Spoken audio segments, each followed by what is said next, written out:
ہاں بس ہوتا ہی ہے، کچھ بھی ہوتا ہے انسان کو تو سب سے پہلے فکر، سب سے پہلی بات جو ذہن میں آتی وہ یہ ہے کہ ابھی دواخانہ جانا ہے، یا ابھی کوئی بابا کے پاس جانا ہے، یا ابھی کوئی مالش کے پاس جانا ہے۔ فرسٹ اگر کچھ بھی ہوتا ہے تو آپ پہلے کسی حکیم، کسی وید، کسی ڈاکٹر کی سوچتے ہیں، لیکن میں یہ کہہ رہا ہوں کہ آپ کیا کیجئے، جیسی ایسا کوئی مسئلہ ہو سب سے پہلے قرآن کو دم کرنا، قرآن کو پڑھنا، اللہ میں پناہ مانگنا، وہ دعائیں یا وہ صورتیں جن کی یہ فائدے بتائے کہ وہ کرنا، اور پھر ساتھ میں دنیاوی تمام تدبیریں بھی اختیار کرنا۔ جب میں یہ کہہ رہا ہوں کہ قرآن ایک بہترین دوا، تو اس کا بالکل بھی ہرگز یہ مطلب نہیں ہے کہ آپ علاج کروانا چھوڑ دیں اور صرف جو ہے قرآن کی دعائیں، صورتیں اور آیتیں پڑھتے رہیں۔ قرآن کی دعائیں، صورتیں، آیتیں، کچھ الفاظ ان کے فضائل ہے، بالخصوص بیماریوں کی شفا کے لیے روحانی اور جسمانی، یہ تو کرنا ہی ہے، یہ تو ایک الگ ہی مسئلہ ہے، لیکن اس کا ہرگز یہ مطلب نہ لے کوئی کہ دوا کو چھوڑ دینا ہے اور صرف یہی کام کرنا ہے۔ نبی اکرم صلی اللہ علیہ وسلم نے فرمایا کہ اللہ تعالیٰ نے کوئی ایسی بیماری نہیں اتاری جس کی دوا نازل نہ کی ہو۔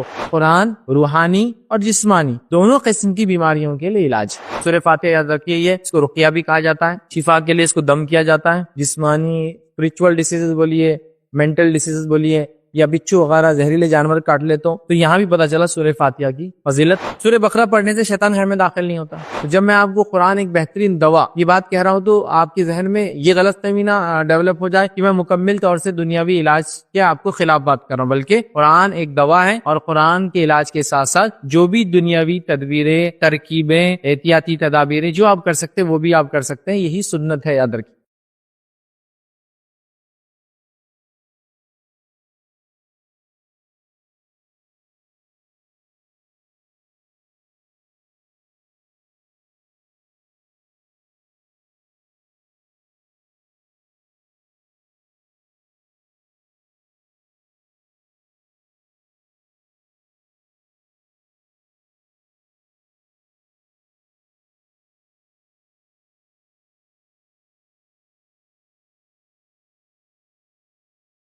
بسم اللہ الرحمن الرحیم، ان الحمد للہ نحمده ونستعینه ونستغفره ونعوذ باللہ من شرور انفسنا ومن سیئات اعمالنا، من يهدي الله فلا مضل له ومن يضلل فلا هادي له، واشهد ان لا الہ الا اللہ وحدہ لا شریک له، واشهد ان محمدا عبده ورسوله، وبعد فإن خير الحديث كتاب الله وخير الهدي هدي محمد صلى الله عليه وسلم، وشر الأمور محدثاتها وكل محدثة بدعة وكل بدعة ضلالة وكل ضلالة في النار۔ وقال عز وجل في القرآن المجيد، أعوذ بالله من الشيطان الرجيم، بسم الله الرحمن الرحيم، يا أيها الذين آمنوا اتقوا الله حق تقاته ولا تموتن إلا وأنتم مسلمون، وقال يا أيها الناس اتقوا ربكم الذي خلق من نفس واحدة وخلق منها زوجها بث منهما رجالا كثيرا ونساء واتقوا الله الذي تسألون به والأرحام إن الله كان عليكم رقيبا، وقال يا أيها الذين آمنوا اتقوا الله وقولوا قولا سديدا يصلح لكم أعمالكم ويغفر لكم ذنوبكم ومن يطع الله ورسوله فقد فاز فوزا عظيما۔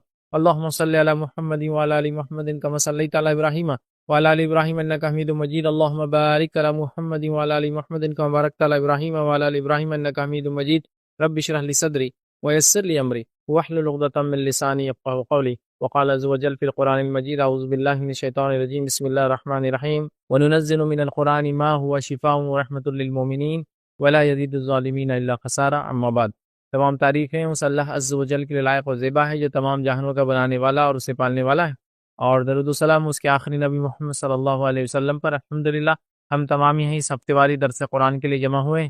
انشاءاللہ العزیز اس مختصر سے وقت میں آپ تمام کے سامنے ایک انتہائی اہم عنوان جو کہ قرآن سے متعلق ہوں گا اور آج کی روزمرہ زندگی کی ایک اہم ضرورت انسان ہے، بیماریاں ہیں، تو بیماری کے تعلق سے ہوں گا کہ بیماری میں دوا جو ہوتی ہے تو قرآن ایک بہترین دوا، کہ قرآن کس طرح سے ایک بہترین دوا ہو سکتی ہے، بیماریوں کا علاج ہو سکتی ہے، یہ میں چیز رکھوں گا۔ لیکن اس درس سے میں آگے بڑھنے سے پہلے اس چیز کی وضاحت کر دوں، جب میں یہ کہہ رہا ہوں کہ قرآن ایک بہترین دوا، تو اس کا بالکل بھی ہرگز یہ مطلب نہیں ہے کہ آپ علاج کروانا چھوڑ دیں اور صرف جو ہے قرآن کی دعائیں، صورتیں اور آیتیں پڑھتے رہیں۔ ہاں، قرآن کی دعائیں، صورتیں، آیتیں، کچھ الفاظ ان کے فضائل ہے، بالخصوص بیماریوں کی شفا کے لیے روحانی اور جسمانی، یہ تو کرنا ہی ہے، یہ تو ایک الگ ہی مسئلہ ہے، لیکن اس کا ہرگز یہ مطلب نہ لے کوئی کہ دوا کو چھوڑ دینا ہے اور صرف یہی کام کرنا ہے۔ نبی اکرم صلی اللہ علیہ وسلم نے جہاں قرآن کو دم کیا، قرآنی آیتوں کو دم کیا، صورتوں کو دم کیا، تو وہاں وہ تمام دنیاوی تدبیریں بھی استعمال کی جو کی جانی چاہیے، جو کی جایا کرتی تھی اس زمانے میں، یاد رکھیں۔ آپ سمجھیں، جیسا ایک روایت میں آتا ہے نبی اکرم صلی اللہ علیہ وسلم کو بچھو نے کاٹ لیا، تو آپ نے کہا کہ اللہ لعنت کرے ان بچھوؤں پر، یہ انبیاؤں کو بھی نہیں بخشتے، انبیاؤں کو بھی نہیں چھوڑتے۔ اس کے بعد آپ نے اس پہ دم کیا اور ساتھ میں روایت میں آتا اس پر نمک لگایا، ٹھیک ہے، اور پانی سے دھویا، تو نمک لگایا اور پانی سے اس کو دھویا، اس سے پتا چلا جہاں آپ نے دم کیا وہاں اس کو نمک بھی لگایا اور وہاں اس کے نمک لگانے اس کو دھویا بھی یاد رکھ، تو پتا چلا آپ نے دینی مطلب روحانی جس کو کہیں گے علاج بھی کیا قرآن سے، لیکن ساتھ میں آپ نے جو ہے دنیاوی جو علاج کے طریقے اس زمانے میں پائے جاتے تھے زہر اتارنے کے لیے آپ نے وہ بھی استعمال کیے۔ اسی طرح کی روایت میں آتا ہے ایک صحابی نے ایک شخص کو دم کیا سورہ فاتحہ پڑھ کر اور اس کو سانپ نے یا بچھو نے کاٹ لیا تھا، تو جب میں آپ کو قرآن ایک بہترین دوا یہ بات کہہ رہا ہوں تو آپ کے ذہن میں یہ غلط فہمی نہ ڈیولپ ہو جائے کہ میں مکمل طور سے دنیاوی علاج کے آپ کو خلاف بات کر رہا ہوں، بلکہ قرآن ایک دوا ہے اور قرآن کی دوا مطلب قرآن کے علاج کے ساتھ ساتھ جو بھی دنیاوی تدبیریں، ترکیبیں، احتیاطی تدابیریں جو آپ کر سکتے ہیں وہ بھی آپ کر سکتے ہیں، یہی سنت ہے، یاد رکھیے، ٹھیک ہے۔ تو قرآن ایک بہترین یاد رکھیے دوا ہے، اور یہ اس بات کو آج کے زمانے میں سمجھنا اس لیے بھی ضروری ہے کہ ہمارے پاس ہوتا ہی ہے کہ کچھ بھی ہوتا ہے انسان کو تو سب سے پہلے فکر، سب سے پہلی بات جو ذہن میں آتی وہ یہ ہے کہ ابھی دواخانہ جانا ہے، ابھی دواخانہ جانا ہے، یا ابھی کوئی بابا کے پاس جانا ہے، یا ابھی کوئی مالش کے پاس جانا ہے، یا ابھی کوئی مطلب سمجھے نا، مطلب فرسٹ اگر کچھ بھی ہوتا ہے تو آپ پہلے کسی حکیم، کسی وید، کسی ڈاکٹر کی سوچتے ہیں، لیکن میں یہ کہہ رہا ہوں کہ آپ کیا کیجئے، جیسی ایسا کوئی مسئلہ ہو سب سے پہلے قرآن کو دم کرنا، قرآن کو پڑھنا، اللہ میں پناہ مانگنا، وہ دعائیں یا وہ صورتیں جن کی یہ فائدے بتائے کہ وہ کرنا، اور پھر ساتھ میں دنیاوی تمام تدبیریں بھی اختیار کرنا۔ آپ سمجھ رہے ہیں؟ جیسا کوئی ہنگامی صورت ہوتی ہے ہمارے پاس کیا ہوتا ہے، لوگ چیختے ہیں، چلاتے ہیں۔ اب ہنگامی صورت ایکسیڈنٹ کی شکل میں ہو سکتی ہے، ہنگامی صورت کوئی چیز کولیپس ہو گئی تو ہو سکتی ہے، ہنگامی صورت آپ گر گئے ہو سکتی، ہنگامی صورت لوگوں کو کچھ ہو گیا ہو سکتی، ہنگامی صورت سمجھ رہے کسی کو زہر کا اثر ہو سکتی، تو آپ سب سے پہلے کیا کریں گے، اللہ کا ذکر کریں گے، اور اس کے بعد تمام تدبیریں جا کر ایکسیڈنٹ والوں کو اٹھانا، ہاں سمجھ رہا، ان کو دواخانے پہنچانا، ان کو دلاسا دینا، ان پر صورتیں پڑھ پڑھ کے دم کرنا، جو کچھ یہ سب چیزیں آپ کر سکتے ہیں، لیکن ہمارے پاس کیا ہوتا ہے، لوگ چیختے ہیں، چلاتے ہیں، باپ کو یاد کرتے ہیں، ماں کو یاد کرتے ہیں، اور پتہ نہیں کیا کیا الفاظ کرتے ہیں۔ تو میرا بولنے کا مقصد یہ ہے کہ پہلے آپ کیا کیجئے، جو طریقہ بتایا گیا سنت سے اس کو شروع کیجئے، اور اس کے بعد تمام چیزیں کرنا ہے، جو بھی تدبیر ہے وہ کرنا، اس سے اسلام نہیں رکتا۔ لیکن ہمارے پاس شروعات کیسا ہوتی، کسی بڑے ایکسیڈنٹ کو دیکھ لیا آپ نے، کسی کوئی ہنگامی صورت کو دیکھ لیا تو ارے باپ رے، آپ سمجھ رہے، یا اگر عورت ہوں گی تو اماں گے، سمجھ رہے، اب یہ سب چیزیں ہوتی، یا بلے رے، کیا میننگ ہوتے نہیں معلوم، لیکن وہیں اگر اللہ اکبر کہہ کر تمام تدبیریں پھر کر آپ دوڑ رہے ہیں، بھاگ رہے ہیں، لوگوں کو اٹھا رہے ہیں، بیماروں کو لے جا رہے ہیں، ایکسیڈنٹ ہو تو ان کو نکال رہے ہیں، گاڑیوں کو الگ کر رہے ہیں، ہنگامی صورت کو گھر گر گیا، ہاں کوئی چیز کچھ بھی ہو گیا، لوگ پریشان ہو گئے، بجلیاں چمکنا شروع ہو گئی، بادل آ گئے، زبردست طوفانی ماحول بن گیا، سورہ فلق سے ناچ پڑھ کے دم کر لیا۔ ہم لوگ یہ سب بعد میں کرتے ہیں، مطلب شروعات کیسی ہوتی ہے کہ چلو بھاگو اب اس کے نیچے، کس کے نیچے پناہ گاہ، مطلب کوئی گھر کے اندر بھاگو، کسی جگہ میں جا کے چھپو، ہاں کرنا ہے، وہ بھی تدبیر ہے، لیکن سٹارٹ کیا کرتے ہیں ہم لوگ، دنیاوی تمام چیزوں کو اختیار کرنے کی کوشش کرتے ہیں، بالآخر پھر اس طرف جایا جاتا ہے جہاں سے شروعات ہو کر پھر اس طرف بھی جا سکتے تھے ہم۔ یہاں پاس کیا ہوتا، ارے تکلیف ہو رہی تھی، مطلب آپ دیکھیے باپ ماں پڑوسی اڑوسی ان کو یاد کیا جا رہا ہے، آپ اللہ کا ذکر کرتے اللہ ہوتا، یا آپ بسم اللہ پڑھتے ہیں ہاتھ پہ لگا کے، اور اس کے بعد تمام تدبیریں جو دنیاوی اختیار کر سکتے ہیں آپ کی، ٹھیک ہے، تو اس چیز کو ہم ذہن میں رکھیں۔ اسی طرح اس بات کو بھی ہم ذہن میں رکھ لیں، نبی اکرم صلی اللہ علیہ وسلم جو بات بیان کی، اور وہ یہ ہے کہ ایسی کوئی بیماری نہیں جس کی دوا نہیں یاد رکھے، مطلب ہر بیماری کا علاج ہے، ٹھیک، لیکن اس کو آپ کو اور ہم کو انسانوں کو کیا کرنا پڑے گا، تلاش کرنا پڑے گا، یاد رکھیں ہر بیماری کا علاج ہے، اس کو ہم کو بس تلاش کرنا ہے، یاد رکھیں یہ بڑی اہم چیز ہے۔ اور صحیح بخاری کی روایت ہے، ابو ہریرہ رضی اللہ عنہ فرماتے ہیں اور کہتے ہیں نبی اکرم صلی اللہ علیہ وسلم نے فرمایا کہ اللہ تعالیٰ نے کوئی ایسی بیماری نہیں اتاری جس کی دوا نازل نہ کی ہو، تو بیماریوں کے تعلق سے بھی کوئی ایک روایت میں آتا بیماریاں نازل ہوتی ہے، یہاں بھی کہا کہ ایسی کوئی بیماری نہیں اتاری، تو ایسی کوئی بیماری جو اتری نہیں، مطلب بیماری اللہ کی طرف سے آتی ہے تو اللہ تعالیٰ نے اس کی دوا بھی نازل کی ہے، دوا بھی اتاری ہے، اس بات کو ہم سمجھ لیں۔ بیماریاں کیسے نازل ہوتی ہے، کیا ہوتی ہے، یہ تمام چیزیں غائب کی ہے، اور غائب کی باتوں کو میں سمجھا نہیں سکتا ہوں آپ کو، بس آپ اس پر ہم کو ایمان لانا ہوتا ہے، اللہ نے اتارا مطلب اتارا۔ اور روایت میں الفاظ اس طرح سے آتے ہیں، آپ صلی اللہ علیہ وسلم فرماتے ہیں سال میں ایک رات آتی ہے جس میں اللہ رب العزت بیماریوں کو نازل کرتا ہے، ٹھیک، اور پھر جو بیماریاں نازل ہوتی ہے ایک روایت میں آتا ہے وہ گھومتی ہے اور کھلے برتنوں کی طرف جاتی ہے، تو جو برتن کھلا مل جاتا ہے داخل ہو جاتی ہے، جو مشکی پانی کی تھیلی ہوتی تھی اس زمانے وہ کھلی ملتی ہے اس میں داخل ہوتی ہے، تو لہٰذا کہا جب تم رات میں سو تو کھانے کے برتنوں کو، مشکیزوں کو باندھ کے کھانے کے برتنوں کو ڈھانک کر سو، اگر ڈھانکنے کو پتیلا یا کوئی سامان نہ ہو تو کم از کم کچھ نہ چاہتے کھڑی چیز تو بھی رکھ دو، مطلب پورے برتن پہ نہیں بھی آئی تو کم از کم سم تھنگ. اب آپ بولیں گے بھائی بیماری ہے تو وہ تو جراثیم ہے، بیکٹیریا ہے، وائرس ہے، یہاں سے گھس سکتے وہاں سے گھس سکتے، ٹھیک ہے وہ سب چیزیں ٹھیک ہے، لیکن اللہ رب العزت نے جب اتاری ہے تو اللہ نے اس کو بتایا کہاں جانا ہے اور کہاں نہیں جانا ہے، اور اللہ نے اس کو روکا ہے تو یہ بتا دیا گیا اس بیماری کو کہ اس میں داخل ہونا جو کھلا برتن ہے، جو بند ڈھکا ہوا ہے یا کم از کم ڈھکا ہوا نہ صحیح کچھ نہ کچھ کھڑا آڑا رکھا ہوا ہے وہاں نہیں ہونا، تو رب العزت نے کہہ دیا وہ چیز ہو جاتی ہے.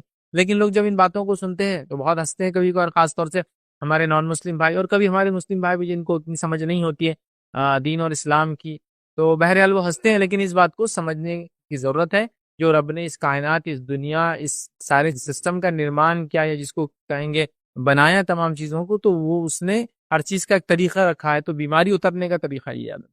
اب اللہ کیوں بیماریاں اتارتا ہے؟ یہ انسانوں کے لیے آزمائش ہے اور ٹیسٹ ہوتی ہے. یاد رکھیے کہ وہ اس میں کیا کرتے ہیں، حسن ظن رکھتے ہیں یا بدگمانی رکھتے ہیں، اچھا سوچتے ہیں یا برا سوچتے ہیں، اور کس طریقے سے وہ اس میں ریاکٹ کرتے ہیں. اللہ تعالیٰ اس چیز کو دیکھتا ہے اور اسی کا بدلہ انسان کو ملتا ہے. ٹھیک ہے، ہر بیماری جو نازل ہوئی ہے وہ اللہ کی طرف سے ہے، تو اس کا علاج بھی اللہ تعالیٰ نے دیا ہے. اللہ کیوں بیماریاں نازل کرتا ہے؟ یہ انسانوں کے لیے آزمائش ہوتی ہے. لوگ کہتے ہیں اگر ایسی آزمائش ہے تو نعوذ باللہ اللہ تو پھر بہت ظالم رب ہوا کہ لوگوں کو ایسے آزماتا ہے. نہیں، یاد رکھیں اگر ٹیچر آپ کو ایگزامینیشن کا پیپر میں اگر کوشچنز بہت ہارڈ لاتا ہے تو وہ آپ کو ایکچولی نیکسٹ فیز کے لیے تیار کر رہا ہے. جو دنیا میں آپ جاؤں گے جتنا ہارڈ پیپر، جتنے مشقت سے اس ٹریننگ سے گزروں گے اتنا زیادہ اچھا رزلٹ ہوگا. ایک ملٹری میں آپ جاتے ہیں، ایڈمیشن لیتے ہیں، اور ملٹری کے اندر جو سلوک ہوتا ہے، جب نئے نئے جوان جاتے ہیں، جو ان کو ٹریننگ ہوتی ہے کتنی ہارڈ ہوتی ہے نا، کتنی ہارش ہوتی ہے نا، جسمانی طور سے مار کر ٹریننگ، جسم کو اذیت اور تکلیف دے کر ٹریننگ، دن دن اور رات رات کھڑے رہ کر ٹریننگ، 20 30 کلومیٹر سوئمنگ کر کے ٹریننگ. تو آپ کیا بولیں گے کہ ملٹری والے ظالم ہیں؟ نہیں، آپ بولیں گے یہ پرشکشن، یہ جو محنت کرا رہے ہیں یہ فیوچر میں ایک مضبوط انسان کے لیے ایک زبردست انسان نکلے جو اپنے ملک کی حفاظت کرے، ہے نا. رب العزت بھی جب کوئی ٹیسٹ لاتا ہے تو اس کو ہم کیوں پازیٹیو نہیں لیتے، اس کو نیگیٹو لیتے ہیں. ہاں ایسا کیسا، اگر وہ محبت کرتا ہے رب تو پھر ہم کو آزمانا نہیں چاہیے. تو پھر ایسی ہونا چاہیے ہم ملٹری پولیس فورسز میں جائے تو چونکہ ہمارا ملک تو ہم سے محبت کرتا ہے، لہٰذا ہم جائے بس بیٹھے اور مفت کے نوالے توڑتے رہتا تنخواہ لے کر. وہ محنت مشقت تیار، تو اللہ رب العزت بھی ہیومینٹی کو، انسانیت کو تیار کرتا ہے. کبھی بیماریاں ٹیسٹ ہوتی ہے تو کبھی بیماریاں کیا ہوتی ہے، انسانوں کے لیے وارننگ ہوتی ہے کہ سمجھ جاؤ، سدھر جاؤ، اپنے کرموں کو، اپنے ڈیڈس کو، اپنے اعمال کو بدل لو. بہرحال جو بیماری نازل ہوئی اس کی دوا بھی نازل ہوئی ہے. اسی طرح قرآن سے علاج کا نبی اکرم صلی اللہ علیہ وسلم نے حکم دیا، اور روایت سلسلۃ الحدیث صحیحہ کی روایت ہے. عائشہ سے فرماتی ہے کہ نبی اکرم صلی اللہ علیہ وسلم میرے پاس آئے اور ایک عورت میرا علاج کر رہی تھی، ٹھیک، یا دم کر رہی تھی میرا، ٹھیک. تو نبی اکرم صلی اللہ علیہ وسلم نے فرمایا اللہ کی کتاب سے علاج کرو، ٹھیک، مطلب وہ دم کر رہی تھی تو آپ نے کہا اللہ کی کتاب سے علاج کرو، ٹھیک ہے. تو پتہ چلا آپ صلی اللہ علیہ وسلم نے خود کہا کہ وہ دم کر رہی تھی یا کوئی علاج کی آپ نے کہا کرو، لیکن اس سے کرو قرآن سے علاج کرو، ٹھیک ہے. تو قرآن سے علاج کرنے کا خود نبی اکرم صلی اللہ علیہ وسلم نے حکم دیا. یقیناً اس درس میں ہم بہت زیادہ تفصیل میں نہیں جائیں گے، بس مختصر میں آپ کے سامنے جو 3 نکات کی شکل میں یہ درس آپ کے سامنے رکھوں گا. پہلا نقطہ رکھوں گا قرآن جو ہے کن بیماریوں کے لیے شفا ہے، ہم وہ دیکھیں گے. دوسرا نقطہ ہم دیکھیں گے قرآن کی کون سی صورتیں اور کون سی آیتیں، بہت مختصرہ اس میں شفا بتائی گئی ہے. اور تیسرا پوائنٹ دیکھیں گے وہ مفید چیزیں جن کا ذکر قرآن میں ہوا ہے، ٹھیک. تو یہ 3 پوائنٹ کی شکل میں انشاءاللہ آج کا ہم درس میں آپ کے سامنے رکھوں گا. تو آئیے سب سے پہلے قرآن کن بیماریوں کے لیے شفا ہے، کن بیماریوں کے لیے کیور ہے، کن بیماریوں کے لیے علاج ہے. تو یاد رکھیے قرآن روحانی اور جسمانی دونوں قسم کی بیماریوں کے لیے علاج ہے. قرآن جسمانی اور روحانی، یا روحانی اور جسمانی، ذہنی یا جسمانی، جو بھی کئی الفاظ ادا ہوتے ہیں. فزیکل ڈیسیزز مطلب جو جسم پر ہوتے ہیں، اور اس کے بعد آپ اسپرچول، مینٹل، جو بھی بولے سمجھو، جو کسی چیز کو چھو نہیں سکتے ہو، اس چیز وہ ساروں کا بھی علاج. تو اسپرچول ڈیسیزز جو ہوتے ہیں جیسا چغلی، غیبت، کینہ، بغض، تکبر، یہ فزیکل نہیں ہوتے نا، یہ اندر ہوتے، دل کے اندر ہی گندی بیماریاں آتی، جھوٹ، یہ سب بیماریاں آتی. یہ بھی بیماری ہے، اس کا بھی علاج ہے. جن، جادو، یہ بھی سب بیماریاں، اس کا بھی علاج ہے. اور وہیں جسمانی بیماریوں کا بھی یاد رکھیے یہ علاج ہے، یاد رکھیے، ٹھیک ہے. اس چیز کو سمجھنا ہے. تو قرآن کن بیماریوں کا ہے شفا ہے، جسمانی بیماریوں کے لیے بھی اور روحانی. تو آئیے پہلے جو ہے روحانی بیماریاں یا مینٹل ڈیسیز یا اسپرچول آپ بولیے جو انسان میں کم، وہ قرآن اس کے لیے علاج ہے. اس کے لیے اللہ رب العزت سورہ یونس سورہ نمبر 10 آیت نمبر 57 میں اللہ فرماتا اور کہتا ہے یا ایھا الناس قد جاءتکم موعظۃ من ربکم وشفاء لما فی الصدور وہدی ورحمۃ للمؤمنین. اللہ فرماتا اور کہتا ہے اے لوگو تمہارے پاس تمہارے رب کی طرف سے ایسی چیز آئی ہے جو نصیحت ہے اور دلوں میں جو روگ ہیں ان کے لیے شفا ہے. جو دل میں روگ ہو جاتے ہیں نا اس کے لیے شفا ہے، اور رہنمائی کرنے والی اور ایمان والوں کے لیے رحمت ہے. تو دل کے بیماریوں کا علاج، اسپرچول ڈیسیزز، اس کا قرآن جو ہے علاج ہے. جس سے میں نے آپ کو بتا دیا کینہ، بغض، تکبر، یہ سب کہاں رہتا ہے؟ انسان کے دل میں ہوتا ہے. حسد، اس کا مرکز کہاں ہے؟ دل ہی ہے. انسان کے دل میں بات آتی ہے، انسان کرتا ہے. یہ الگ بات ہے سائنسی اعتبار سے دل سوچتا سمجھتا ہے یا اس طرح سے ہوتا ہے، ابھی ہم ثابت نہیں کر سکتے. لیکن سائنس کو اگر ہم جانے دیں، صرف ایک لاجیکل میں بات کروں، ایک منطقی اگر بات کروں، تو دل بھی سوچتا ہے، دماغ بھی سوچتا ہے. اس کی میں دونوں کی سوچنے کی دلیل آپ کو ابھی ایک مثال سے دیتا ہوں. کہ ایک انسان دکان پہ گیا اور کوئی چیز خریدنا چاہتا ہے اور اس کو وہ چیز پسند آ گئی. مثال کے طور پر آج کے زمانے میں لے لیجیے، آپ ایک مال میں گئے اور آپ ایک سپر اسٹور کے سامنے جا رہے تھے، اور وہاں جو ہے موبائل ہے جو ایپل کا، جو آئی فون 12 ایکس پرو، پتہ نہیں یہ وہ جو بھی ماڈل ہے، بہرحال وہ سامنے رکھا ہوا. تو دل ایک دم آپ کا اس پر آ جاتا ہے، دل اس پر آ جاتا ہے، اور آپ کا دل چاہتا ہے موبائل لے لوں. اور یہ دل ہے، دل کی سوچ ایسی ہوتی. فوراً ایک دوسرا خیال آتا ہے، اور یہ خیال دماغ کا ہوتا ہے. جب دل یہ سوچتا ہے کہ یار یہ چیز میں لے لوں، ہاں، اور اس کی چاہت ہوتی ہے کہ اب تو مجھے لینا ہے، فوراً ایک نوک نوک ہوتی ہے دل میں، اور دماغ بولتا ہے بیٹے ریٹ کا لیبل دیکھ لو. آپ سمجھ، مطلب اس کی کاسٹ دیکھ لو. تو آدمی کاسٹ دیکھتا رہے، 1,40,000 کا، جان دو بعد میں دیکھیں گے. تو آپ دیکھیے دو خیالات بیک وقت آپ کے ذہن میں آ رہے ہیں. تو ایک کا تعلق دل سے ہے اور دوسرے کا تعلق دماغ سے ہوتا ہے. دماغ ایک دم ریشنل جاتا ہے، اور دل بس آ گیا تو آ گیا. مثال ہے گدھے پر بھی دل آ گیا تو آ گیا، اب کیا کریں گے. لیکن دماغ ویسا نہیں ہوتا ہے. آپ سمجھ رہے؟ یہ سوچ ایک دم واضح ہے، اور ہر چیز میں ایسی ہوں گا، ہر چیز کے اندر ایسی ہے. ایسی دماغ، آپ دل اور دماغ کی سوچ ایک وقت میں اپنے اندر دیکھ سکتے ہیں. ایک ریشنل جاتی ہے اور ایک بالکل اللاجیکل. نہیں بھائی اپنے کو تو سب یہ کرنا ہی ہے. جیسا مثال کے طور کسی کوئی لڑکی پسند آ گئی، مجھے کو اس سے شادی کرنا ہے، یہ تو دل کی کیفیت ہے. دماغ کا اللہ بیٹا اس کے ماموں چچا بھائیوں کو دیکھیں، سیدھے ہو جاؤ. ایک ہی وقت میں دو خیال چلتے رہتے ہیں. یہ چیز ایک دم بالکل کامن ہے اندر. تو سائنٹیفک بیسس نہیں ہے پر دل کیسا سوچتا ہے، کہاں اسٹور کرتا ہے، کہاں پروسیس کرتا ہے، وہ اللہ عالم. لیکن دل بھی برکت ہے سوچ کا ہے، وہ بھی سوچتا ہے. کیسے ابھی ہم نہیں کرتے اس لیے. لیکن جتنی جو بیماریاں ہیں دل میں پنپتی، یاد رکھیے یہ اس کے لیے کیا ہے؟ شفا. یاد رکھیے کینہ، بغض، تکبر، حسد سب دلوں میں ہوتی، اور اس کی شفا قرآن. نفاق، منافقت جو منافقین نے اختیار کی، دل کی کیفیت تھی نا. ایمان کی تو ایمان کا مرکز دل ہے، اس لیے کہ آپ نے حدیث فرمایا التقویٰ ہاں ہونا، تقویٰ یہاں ہوتا ہے، یہ مرکز ہے اس کا. ٹھیک ہے، تو بہرحال اس چیز کو سمجھنے کی ضرورت ہے. تو پہلا قرآن جتنی بھی روحانی بیماریاں ہیں، دل کی بیماریاں ہیں، سمجھا، اس کا علاج. دوسرا طرح قرآن جسمانی بیماریوں کا بھی علاج ہے. لیکن یہ بات میں واضح کر دوں، قرآن سے جسمانی بیماریاں اور احادیث سے جسمانی بیماریوں کا علاج ہم تبھی کر پائیں گے پاسبلی جب ہم لوگ اس پر ریسرچ کریں گے. یہ ایک بہت بڑا مسئلہ ہے ہمارے پاس کہ ہم لوگوں نے اس چیز پر ریسرچ کو بالکل بند کر دیا ہے، ریسرچ کو بالکل ختم کر دیا. اب چونکہ اس پر ریسرچ ختم ہو گئی تو بہت ساری چیزوں کو سمجھنا مشکل ہے. بلکہ طب نبوی کے اندر کچھ باتیں آتی ہے کہ فلاں جڑی بوٹی میں فائدہ ہے، فلاں چیز میں فائدہ ہے، لیکن وہ چیز آج کس کو بولتے بہت سے لوگوں کو نہیں پتا ہے. سمجھ رہے آپ بات کو؟ کیونکہ ریسرچ ورک نہیں. اور یہ بڑی افسوس کی بات ہے، مسلمانوں نے یونانی طب کو تو باقی رکھا، یونانی تو بھول گئے ان کے طب کو. یونانی میڈیسن دیکھیے آپ پوری اردو میں اور دنیا میں، مسلمانوں نے اس کو باقی رکھا.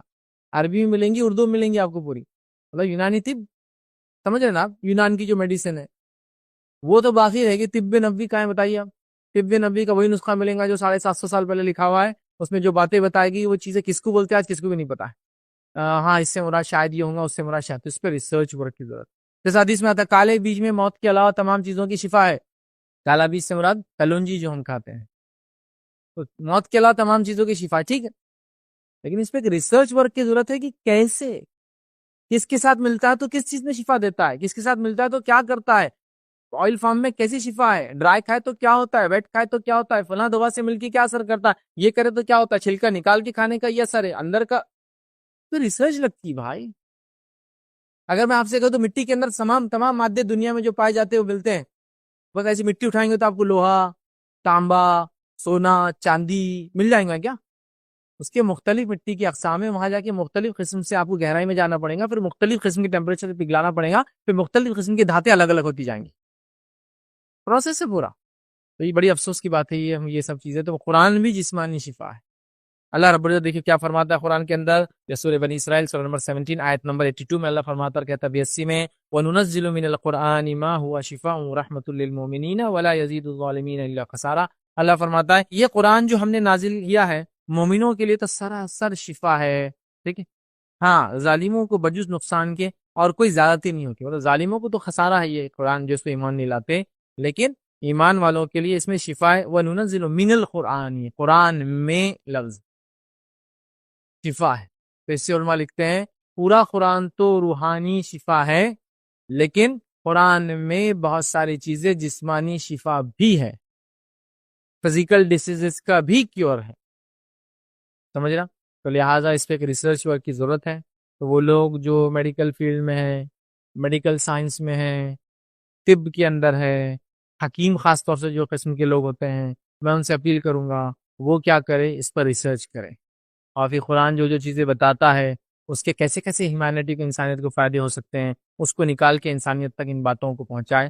اور قرآن میں جو اللہ نے کہا اس میں شفا ہے, وہ شفا لوگوں کو پتہ چلے کس طرح سے. چلیے آگے بڑھتے ہیں. اسی طرح دوسرا جو نقطہ آج ہم دیکھیں گے وہ یہ قرآن کے کس حصے میں, کس صورت میں, یہ بعض کون سی آیتیں ہیں یا کون سی باتیں حدیث میں بتائی گئی اس تعلق سے کچھ کہ قرآن کی فلاں چیز میں فائدہ ہے, وہ انشاءاللہ آپ کے سامنے رکھیں گے. تو قرآن کے کن صورتوں میں یا کن آیتوں کے اندر شفا کے تعلق سے بتایا گیا ہے, اور بہت چند دیکھیں گے, چونکہ ویسے تو میں نے ایک پورا اس پہ لیکچر رکھا ہوں, آپ اگر دیکھنا چاہتے تو دیکھ سکتے ہیں. قرآن کے صورتوں کے فضائل, پھر ایک لیکچر ہے میرا قرآن کی آیتیں اور الفاظ کے فضائل. اس میں تو میں بہت ڈیٹیل میں گیا ہوں, یہاں بس شارٹ میں, تاکہ قرآن ایک بہترین دوا ہم لے رہے ہیں تو کیسے دوا ہے, کچھ چیدہ چیدہ جس کو بولتے ہیں, چنندہ کچھ باتیں آپ کے سامنے رکھوں گا. تو آئیے پہلا سورہ فاتحہ, قرآن کی پہلی صورت ہم دیکھتے ہیں, اسی کے فضائل دیکھتے ہیں. کتنے فضائل تو اس سے انداز ہوں گا قرآن کی صورتوں کے, بعض آیتوں کے, بعض الفاظ کے کتنے فضائل ہیں, خاص طور سے بیماری کے معاملے میں یاد رکھیں. ٹھیک ہے, تو سورہ فاتحہ کے تعلق سے ہم جانتے ہیں 2 واقعات ہیں, مختصر رکھتا ہوں چونکہ واقعے لمبے ٹائم اتنا نہیں. پہلا واقعہ صحیح بخاری کا ہے, ہم سب جانتے ہیں, ابو سعید خدری رضی اللہ عنہ فرماتے ہیں کہ نبی اکرم صلی اللہ علیہ وسلم نے چند صحابہ کو عرب کے ایک قبیلے پر سے گزر ہوا. اب قبیلے والوں نے ان کی ضیافت نہیں کی, یاد رکھی, اور ان کو کچھ کھلایا پلایا نہیں اور لوٹا دیا قبیلے سے. میں صرف مفہوم رکھ رہا ہوں ایک سرسری. اس کے بعد ہوا یہ کہ وہ جو صحابہ تھے وہ قبیلے سے نکل کر ایک دوسری جگہ چلے گئے اور وہاں جا کے وہ رک گئے. پھر وہ قبیلے کے سردار کی ایک لونڈی دوڑی اور کہا کہ ہمارے سردار کو بچھو نے کاٹ لیا ہے, تو بہرحال ہم کس طرح سے اس کا علاج کریں. ٹھیک, تو بچھو نے کاٹ لیا ہے, اور ایک صحابی اٹھے, کہا کہ میں اس کا علاج جانتا ہوں, انشاءاللہ میں اس کا علاج کروں گا. اور وہ آگے گئے, انہوں نے سورہ فاتحہ کو پڑھ کر کے ان پہ دم کیا, اور دم کر کے اس کو فائدہ ہوا. لیکن انہوں نے کنڈیشن لگا دی تھی کہ مجھے 30 بکریاں چاہیے, چونکہ وہ 30 صحابت ہے, 30 بکریاں ہم کو دینی ہوں گی اس کے عوض, اس لیے کہ پہلے تو آپ نے ضیافت بھی نہیں ہماری کی, نکال دیا ہم کو بستی سے, 30 بکریاں دینی ہوں گی. ٹھیک ہے, اور انہوں نے ان پہ دم کیا اور وہ اچھی ہو گئی. اس کے بعد جو ہے دوسرے صحابہ نے کہا کہ یہ بکریاں تو ہم نہیں لینے والے جب تک کہ نبی اکرم صلی اللہ علیہ وسلم سے اس کے تعلق سے مسئلے کا دریافت نہ کر لے. پھر نبی اکرم صلی اللہ علیہ وسلم کے پاس گئے, اور یہ مسئلہ جب آپ سے پوچھا گیا تو آپ مسکرائے اور فرما کے کہا تمہیں کیسے معلوم ہوا کہ سورہ فاتحہ رقیہ ہے, اور پھر کہا ان بکریوں میں میرا بھی ایک حصہ رکھ دو. ٹھیک ہے, ایک لمبے واقعے کا بہت شارٹ سمرائز ورژن میں نے آپ کے سامنے. اس سے پتہ چلا انہوں نے سورہ فاتحہ پڑھی, بچھو کے کاٹے کا علاج ہوا, اور اس کے بعد انہوں نے, چونکہ انہوں نے ضیافت نہیں کی تھی, انہوں نے کنڈیشن رکھ دی کہ مجھے کچھ دینا پڑے گا. 30 بکریاں ڈیمانڈ کی, وہ 30 لوگ تھے شاید. جب نبی اکرم صلی اللہ علیہ وسلم کو پتہ چلا, جب کیونکہ صحابہ نے کہا ہم تو بکریاں نہیں لیں گے چونکہ تم نے قرآن پڑھا, پیسے لے رہے اس کے بدلے, تو آپ صلی اللہ علیہ وسلم نے سوال کیا گیا, آپ نے جواب دیا کہ میرا بھی حصہ رکھو, مطلب ہاں یہ جائز ہے اس طرح سے اگر کوئی علاج کر لے اور اس کے بدلے کچھ لے لے تو. یہاں یہ واقعہ نے بتا دیا سورہ فاتحہ شفا ہے. ٹھیک, آئیے دوسرا واقعہ سنتے, اور یہاں اسپرچول کیور بھی تھا, اور یہ فزیکل ڈیسیز تھا نا, بچو نے کاٹا تھا اور علاج کیا گیا, یاد رکھیے. دوسرا واقعہ ہم لیتے ہیں, قرآن کس طرح سے بہترین دوا ہے, اس کے لیے جو ابو داؤد کی روایت ہے. روایت اس طرح سے, ایک صحابی فرماتے ہیں, لمبا واقعہ یہ بھی, میں اس کا بس سمرائزڈ ایک ورژن رکھ رہا ہوں. ایک صحابی فرماتے ہیں کہ ان لوگوں کے قبیلے پہ سے گزر ہوا. جب اس قبیلے پہ سے گزر ہوا تو وہاں ایک انسان کو لایا گیا, اور وہ انسان کو لا کر بتایا گیا کہ یہ انسان جو ہے پاگل ہے, اور اتنا پاگل تھا کہ اس کو بیڑیوں میں, زنجیریں وغیرہ میں جو بھی طریقہ تھا باندھنے کا, اس کو جکڑ دیا گیا تھا. اور اس شخص کے لایا گیا اور کہا گیا کہ اگر اس پہ کوئی دم کر دے, اس کا کوئی علاج کر دے تو بہتر ہو جائے گا. پھر ایک صحابی کہتے ہیں کہ میں 3 دن تک وہاں رکا رہا, اور 3 دن تک اس پہ سورہ فاتحہ کا دم کرتا رہا, اور 3 دن تک سورہ فاتحہ کا دم کرنے کا اس شخص کو فائدہ یہ ہوا کہ وہ صحیح اور سالم ہو گیا, حشاش اور بشاش ہو گیا. ادھر مطلب وہ پہلے پاگل تھا, اور سورہ فاتحہ کے 3 دن دم کرنے کا نتیجہ یہ ہوا کہ وہ انسان اچھا ہو گیا. ٹھیک ہے, اور اس کے بعد جو ہے ان لوگوں نے اس صحابی کو اس کی اجرت بھی دی. اجرت سمجھتے ہیں آپ؟ کسی کام کرنے کی عوض کچھ کاسٹ اماؤنٹ دینا. تو انہوں نے اجرت بھی دی, یاد رکھیں. پھر نبی اکرم صلی اللہ علیہ وسلم سے اس اجرت کے تعلق سے سوال کیا گیا کہ اب یہ اجرت تو اس نے دے دی علاج کے بدلے, میں نے سورہ فاتحہ پڑھا, تب اس اجرت کا, اس اماؤنٹ کا میں کیا کروں؟ تو نبی اکرم صلی اللہ علیہ وسلم جب پوچھا گیا تو آپ نے فرمایا کھاؤ, قسم ہے مجھے عمر دینے والے کی, اور قسم ذات کی اس کے ہاتھ میں میری زندگی عمر دی مجھے, لوگ تو جھوٹا دم کر کے کھاتے ہیں اور تو نے تو جائز دم کیا ہے. تو کہا کھاؤ اس پیسے کو, کوئی مسئلہ نہیں, اس لیے کہ لوگ تو جھوٹا دم کر کے کھاتے ہیں, تو نے تو سچا دم کیا, تو وہ اماؤنٹ لینے میں, اجرت لینے میں تیرے لیے کوئی حرج نہیں ہے. اور پھر انہوں نے کھا لیا اس کو. تو یہاں بھی پتا چلا سورہ فاتحہ کی فضیلت کی. سورہ فاتحہ فزیکل ڈیسیزز, ایک مینٹل بیمار تھا, پاگل تھا, اور دوسرا آدمی کو بچھو نے کاٹ لیا تھا, دونوں کے علاج کے لیے سورہ فاتحہ. تو سورہ فاتحہ یاد رکھیے, یہ اس کو رقیہ بھی کہا جاتا ہے, شفا کے لیے اس کو دم کیا جاتا ہے. جسمانی اسپرچول ڈیسیزز بولیے, مینٹل ڈیسیزز بولیے, یا بچھو وغیرہ زہریلے جانور کاٹ لے تو یہ سورہ فاتحہ ہم نے دیکھ لی. بہرحال تو یہ بعض جو چیزیں تھی جس سے شفا حاصل کی گئی قرآن سے, اس کی ایک مثال تھی سورۃ الفاتحہ. چلیے سورہ بقرہ کے تعلق سے کچھ باتیں آپ کے ساتھ مختصر رکھتا ہوں. سورہ بقرہ پڑھنے سے شیطان گھر میں داخل نہیں ہوتا, اور میں سوچتا ہوں شیطان کتنے سارے مصائب, مصیبتیں, پریشانیوں کا, بے برکتی کا, جادو کا, اور عاصب زدگی کا, اور جس کو کہیں گے نقصان کا باعث ہوتا, آپ سب جانتے ہیں, یاد رکھیں. تو لہٰذا سورہ بقرہ پڑھنے سے, صحیح مسلم کی روایت ہے, نبی اکرم صلی اللہ علیہ وسلم نے فرمایا اپنے گھروں کو قبرستان نہ بناؤ, اس لیے کہ شیطان اس گھر سے بھاگ جاتا ہے جس میں سورہ بقرہ پڑھی جاتی ہے. اپنے گھروں کو قبرستان نہ بناؤ, اور شیطان اس گھر سے بھاگ جاتا ہے جس میں سورہ بقرہ پڑھی جاتی ہے. تو سورہ بقرہ کی ہم تلاوت کریں اور شیطان نہیں آئے گا تو کتنے فائدے ہیں ہم جانتے ہیں. آیت الکرسی پڑھنے سے ایک فرشتہ ہماری نگرانی کرتا ہے, یہ بھی فائدہ ہے قرآن کا. اور آیت الکرسی سورہ بقرہ کا ایک حصہ ہم جانتے ہیں, 255 نمبر کی آیت ہے, یاد رکھیے, اور بہت ہی جلالی آیت جس کو ہم کہتے ہیں وہ ہے. اس کے بڑے فضائل اور بڑے فائدے ہیں, لیکن جلالی بولے تو آپ ڈر مت جائیے. اب ٹھیک, لوگ جلالی بولتے ڈر جاتے. ہم لوگ چھوٹے تھے تو کس نے بول دیا لا الہ الا انت سبحانک انی کنت من الظالمین, یہ بہت جلالی آیت ہے. جلالی بولے تو کیا, اس کو اکیلے کبھی نہیں پڑھنا. اکیلے پڑھے تو بولے اتنی جلالی آیت ہے, کسی نے پڑھ لیا تو ان کا چھت اڑ کے چلے گیا. تو ایسی سب باتیں سنے تو اتنا ڈرتے تھے کہ وہ یہ دعا اگر, جبکہ بہت کامن دعا ہے, ہر تکلیف اور ہر دکھ سے نجات کا طریقہ ہے, اور یہ طریقہ اللہ رب العزت نے اپنے نبی یونس علیہ السلام کو بتایا. لیکن وہ جلالی بولے تو اس سینس میں لے لیے کہ وہ پڑھنا نہیں, اکیلے پڑھے تو ٹین اڑ جاتے تھے, کسی کی چھت اڑ گئی, اور ایسے واقعات سن لیے, کو مر گیا پڑھتے اس کو آیت کو, تو مطلب الٹا ہم کو بتا دیا گیا تھا. یہ بات بالکل کامن ہے. قرآن سے دوری کے لیے کئی ایسے مسائل ہمارے پاس ہیں. آپ نے سنا ہے حافظ قرآن بچوں کو نہیں بنانا, پاگل ہو جاتے بچے. وہاں سے گاؤں میں لوگ حافظ قرآن صرف بچوں کو اس لیے نہیں بناتے کہ وہاں وہ ہے کہ بولے بچے پاگل ہو جاتے ہیں حافظ قرآن بننے. بہت سی جگہ عورتیں صرف قرآن اس لیے نہیں پڑھتی کہ بولے قرآن پڑھنے سے جن ان پر حاوی ہو جاتا ہے. میں آپ کو دعوے سے بول رہا ہوں, کئی علاقوں میں عورتیں قرآن نہیں پڑھتی صرف اس لیے کہ جن لپٹ جاتا بولے قرآن پڑھو, ہے نا. نماز بغیر جا نماز کی ہوتی نہیں, قرآن بغیر ریال کے پڑھا نہیں جا سکتا, یہ چیز چاہیے, وہ چیز چاہیے, ایسا گھر چاہیے, ایسی زمین چاہیے, ایسی جگہ چاہیے, اتنے کنڈیشن کی نہ قرآن کو پڑھتا ہے نہ نماز کو پڑھتا ہے, نہ ان پہ چلنا بولے تو ایک محال ہے. مطلب اتنی لا علمی کی ایک صاحب ایک گھر میں میرا جانا ہوا تو وہ کہنے لگے ہم بہت دنوں سے نماز نہیں پڑھے. تو نے کیوں نماز نہیں پڑھے, آپ تو بہت نمازی ریگولر پڑھتے تھے. نہیں بولے وہ جانماز دھلی بھی نہیں. اور جانماز سے نماز کا کیا تعلق ہے یار, کہیں بھی پڑھ لو, مٹی پہ پڑھ لو, زمین پہ پڑھ لو, پتھر پہ پڑھ لو, سلیب پہ پڑھ لو, صاف جگہ ہے تو پڑھ لو کہیں بھی. تو نہیں بولے وہ جانماز دھلی نہیں. میں نے کہا جانماز دھو لو, پانی نہیں پرابلم وہ دھونے کا نہیں, بولے وہ جانماز کا پانی نالی میں نہیں جا سکتا نا, تبھی وہ گڑھا کھود کے ڈالنے کو ذرا مشکل ہو رہی. جب وہ گڑھا کھودیں گے پھر اس کو دھوئیں گے, اس کا پانی لیں گے پھر ڈالیں گے کہاں, سمجھے نا آپ.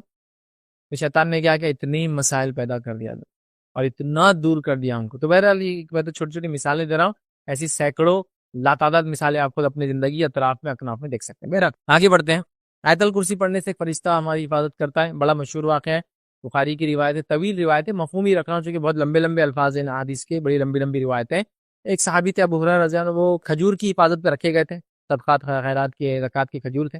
ایک شخص آ کے چرانے لگا, آپ نے اس کو پکڑ لیا اور کہا کہ اب میں تجھے پیش کروں گا, تو نے چوری کی. اس نے کہا کہ معافی چاہتا ہوں, 20 بچے بھوکے تھے, مجبوری میں نے کیا, آئندہ میں نہیں آؤں گا, یہ بولا اس نے, چلے گیا. ابو ہریرہ رضی اللہ عنہ نبی اکرم صلی اللہ علیہ وسلم کے پاس فجر میں گئے.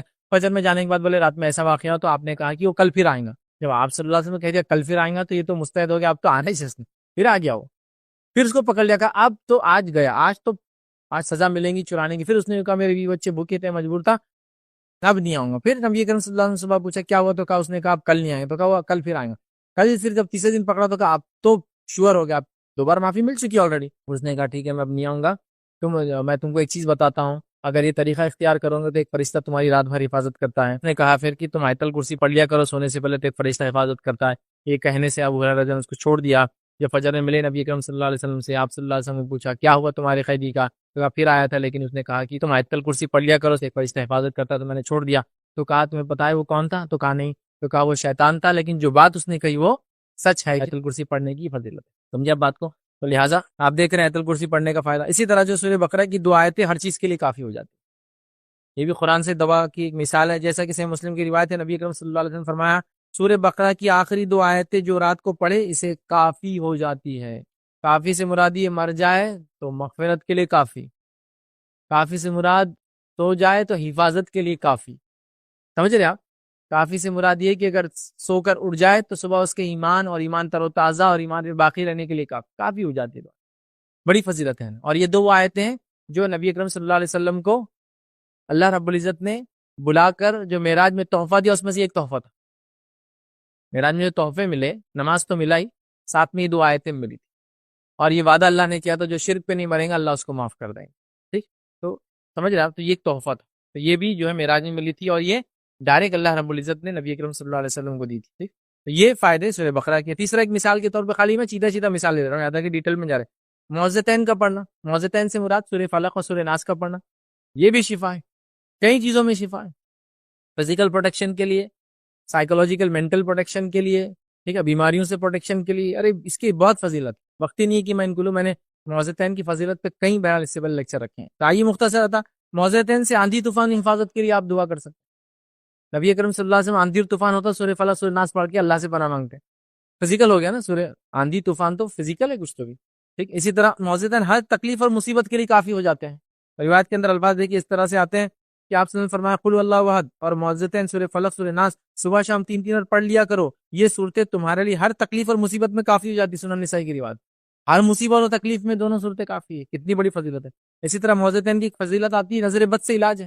آپ صلی اللہ علیہ وسلم پہلے ابتلی دعائیں پڑھ کے نظر بد سے پناہ مانگتے ہیں، اس کے بعد جب سورہ فلق سورہ ناس اتر گئی تو آپ یہ پڑھ کے اللہ سے پناہ مانگتے ہیں. تو یہ نظر بد سے بچنے کا علاج ہے. معوذتین سے جو بچھو کے زہر کا علاج ہے، یہ بھی نبی کرم صلی اللہ علیہ وسلم نے خود اپنے لیے کیا. اور روایت کے الفاظ دیکھیے اس طرح سے آتے ہی علی رضی اللہ عنہ فرماتے ہیں کہ نبی اکرم صلی اللہ علیہ وسلم کو بچھو نے ڈنک مار لیا اس حالت میں کہ آپ نماز پڑھ رہے تھے. آپ نے کہا کہ اللہ لعنت کرے بچھوؤں پر، یہ تو انبیاؤں کو بھی نہیں بخشتے. پھر آپ نے اس بچھو کو مار دیا. پھر آپ نے پانی اور نمک منگوایا اور قل یا الکافرون قل اعوذ برب الفلق اور قل اعوذ برب الناس پڑھتے رہے اور اس پہ دم کرتے رہے. تو پانی اور نمک منگوایا، پانی نمک سے زخم کو دھویا، اور یہ تینوں صورتیں پڑھ کر اپنے اوپر آپ دم کرتے رہے. تو اس سے بھی صورتوں کی فضیلت پتہ چلی. اسی طرح اور بھی جو فضیلتیں آتی ہیں اس میں سے کچھ فضیلتیں یہ، ہر تکلیف اور مصیبت میں یونس علیہ الصلوۃ والسلام کی دعا. اور اس تعلق سے مستدرک الحاکم کی روایت ہے، آپ صلی اللہ علیہ وسلم کیا فرمایا سنیے. آپ نے فرمایا کیا میں تمہیں ایسی چیز کی خبر نہ دوں کہ اگر کسی دنیا کی آزمائش میں مبتلا ہو اور وہ دعا مانگ لے اللہ سے تو اللہ اس کی آزمائش کو ختم کر دیتا. کسی مصیبت میں تم مبتلا ہو اور میں تمہیں ایک دعا بتاتا ہوں، اگر وہ مانگ لو تم بچ جاؤ گے اس مصیبت سے. عرض کیا گیا کہ جی بتائیے، تو آپ نے فرمایا یونس علیہ السلام کی دعا. اور یونس علیہ السلام کی دعا کیا ہے؟ لا الہ الا انت سبحانک انی کنت من الظالمین. اس کو بھی لوگ بڑی جلالی آیت، کمالی آیت اور یہ بولتے ہیں. ہاں واقعی میں یہ آیت بہت اہمیت کی حامل ہے. ہر تائب توبہ کرنے والا اس کو پڑھے، ہر مصیبت زدہ آدمی اس کو پڑھے، ہر سمندری تکلیف میں آدمی اس کو پڑھے، ہر ایسی تکلیف میں جس میں آدمی دب جاتا ہے، پھنس جاتا ہے، اس میں پڑھے. جیسا مائنس میں کوئی پھنس گیا، یونس علیہ السلام بھی ایک مچھلی کے پیٹ میں پھنسے ہوئے تھے. سمندر میں پنڈوبی میں کوئی اندر گیا اور وہ چلنا بند ہو گئی، اسی کیفیت ہے نا سمندر میں، پانی میں. اور کوئی ایسے تو سب کے لیے، لیکن ہر دکھ تکلیف سے نکلنے کا طریقہ، ہر مصیبت اور آزمائش کو ختم کرنے کا طریقہ یونس کی دعا، اور وہ یہ تھی. ٹھیک ہے، جو کہ بڑی مشہور دعا ہے، سورہ انبیاء کی آیت نمبر 87، یہ یاد رکھ. چلیے آگے بڑھتے ہیں. ڈر اور خوف سے نجات کے لیے حسبنا اللہ پڑھنا، جو کہ قرآن کی آیت کا ایک، جس کو ہم کہیں گے سورہ آل عمران کی آیت نمبر 173 کا ایک پارٹ ہے. یاد رکھ حسبنا اللہ، ٹھیک ہے، ونعم الوکیل.